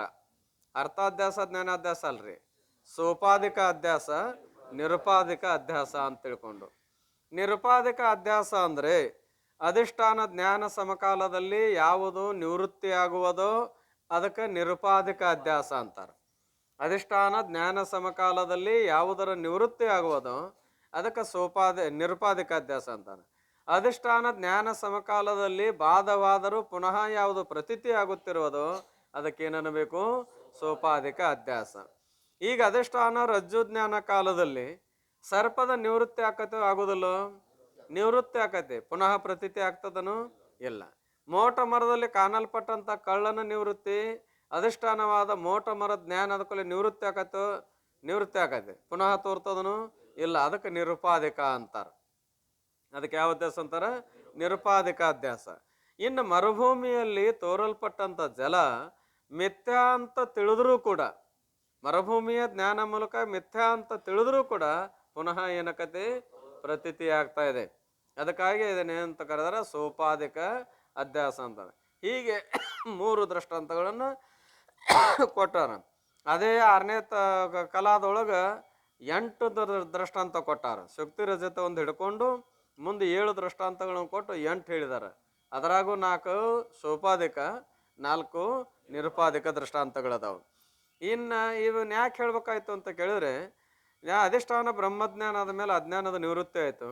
ಅಜ್ಞಾನ ಉಪಾದಾನ ಕಾರಣವೇ ನಿವೃತ್ತಿ ಆದಮೇಲೆ ಕಾರ್ಯವಾದ ಪ್ರಪಂಚವು ನಿವೃತ್ತಿ ಆಗ್ಬೇಕಾಗಿತ್ತು. ಮತ್ತು ತೋರ್ತದ ಅಂದಮೇಲೆ ನೀವು ಹಗ್ಗದ ದೃಷ್ಟಾಂತ, ಕಳ್ಳನ ದೃಷ್ಟಾಂತ ಅಂದ್ರೆ ಮೋಟ ಮರ ದೃಷ್ಟಾಂತ ಕೊಡೋದು ಸರಿಯಲ್ಲ ಅಂದರು. ಅದಕ್ಕಾಗಿ ದರ್ಪಣದ ದೃಷ್ಟಾಂತ 1, ಮೃಗಜಲ ದೃಷ್ಟಾಂತ 1, ಆಕಾಶದಲ್ಲಿ ನೀಲತಾ ದೃಷ್ಟಾಂತ 1, ಸ್ಫಟಿಕ ಮನೆ ದಾಸವಾಳವಿಂದ 1. ಯಾಕಂದ್ರೆ ಆ ಸ್ಫಟಿಕ ಮನೆ ಜ್ಞಾನ ಆದರೂ ಕೂಡ ದಾಸಾಳತ್ವ ಕೆಂಪು ಕಾಣಿಸ್ತಾ ಇದೆ ಅಂತ. ಹೀಗೆ ಅವು ದೃಷ್ಟಾಂತ ಕೊಟ್ಟು ತಿಳಿಸ್ಕೊಂಬಂದಾರ. ಇನ್ನು ಅದೂ ಕೂಡ ನೀ ತೋರ್ಬಾರ್ದಾಗಿತ್ತು ಅಂದ್ರೆ ಯಾವುದೂ ಕೂಡ ರೀ ಬಾಧಿತ ನೃತ್ಯದಿಂದ ಏನು ತೋರ್ತದ? ಬಾಧ ಆಗ್ಯದ, ಆದ್ರೆ ಇದ್ದಂಗ ತೋರ್ತದ.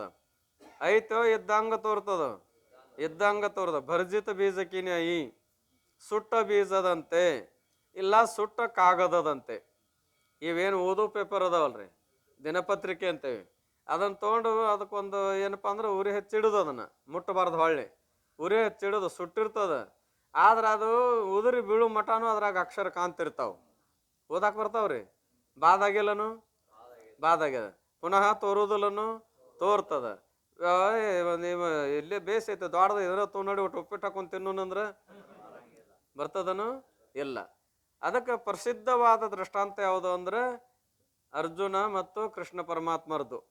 ಯುದ್ಧ ಭೂಮಿಯೊಳಗೆ ರಥವನ್ನು ತೆಗೆದುಕೊಂಡು ಹೋದಾಗ ಅವರು ಅಗ್ನಿ ಅಸ್ತ್ರ ಬಿಡ್ತಾರೆ ಅನ್ನೋದು ಗೊತ್ತಾಗಿ ಪರಮಾತ್ಮನಿಗೆ ಏನು ಮಾಡಿದ ಅಂತ ಕೇಳಿದ್ರೆ ಅದು ಸುಡ್ತೋದು ಗೊತ್ತಿತ್ತು. ಆರು ಮೊದಲೇ ಸಂಕಲ್ಪ ಮಾಡಿದ್ದ ಏನಂತ?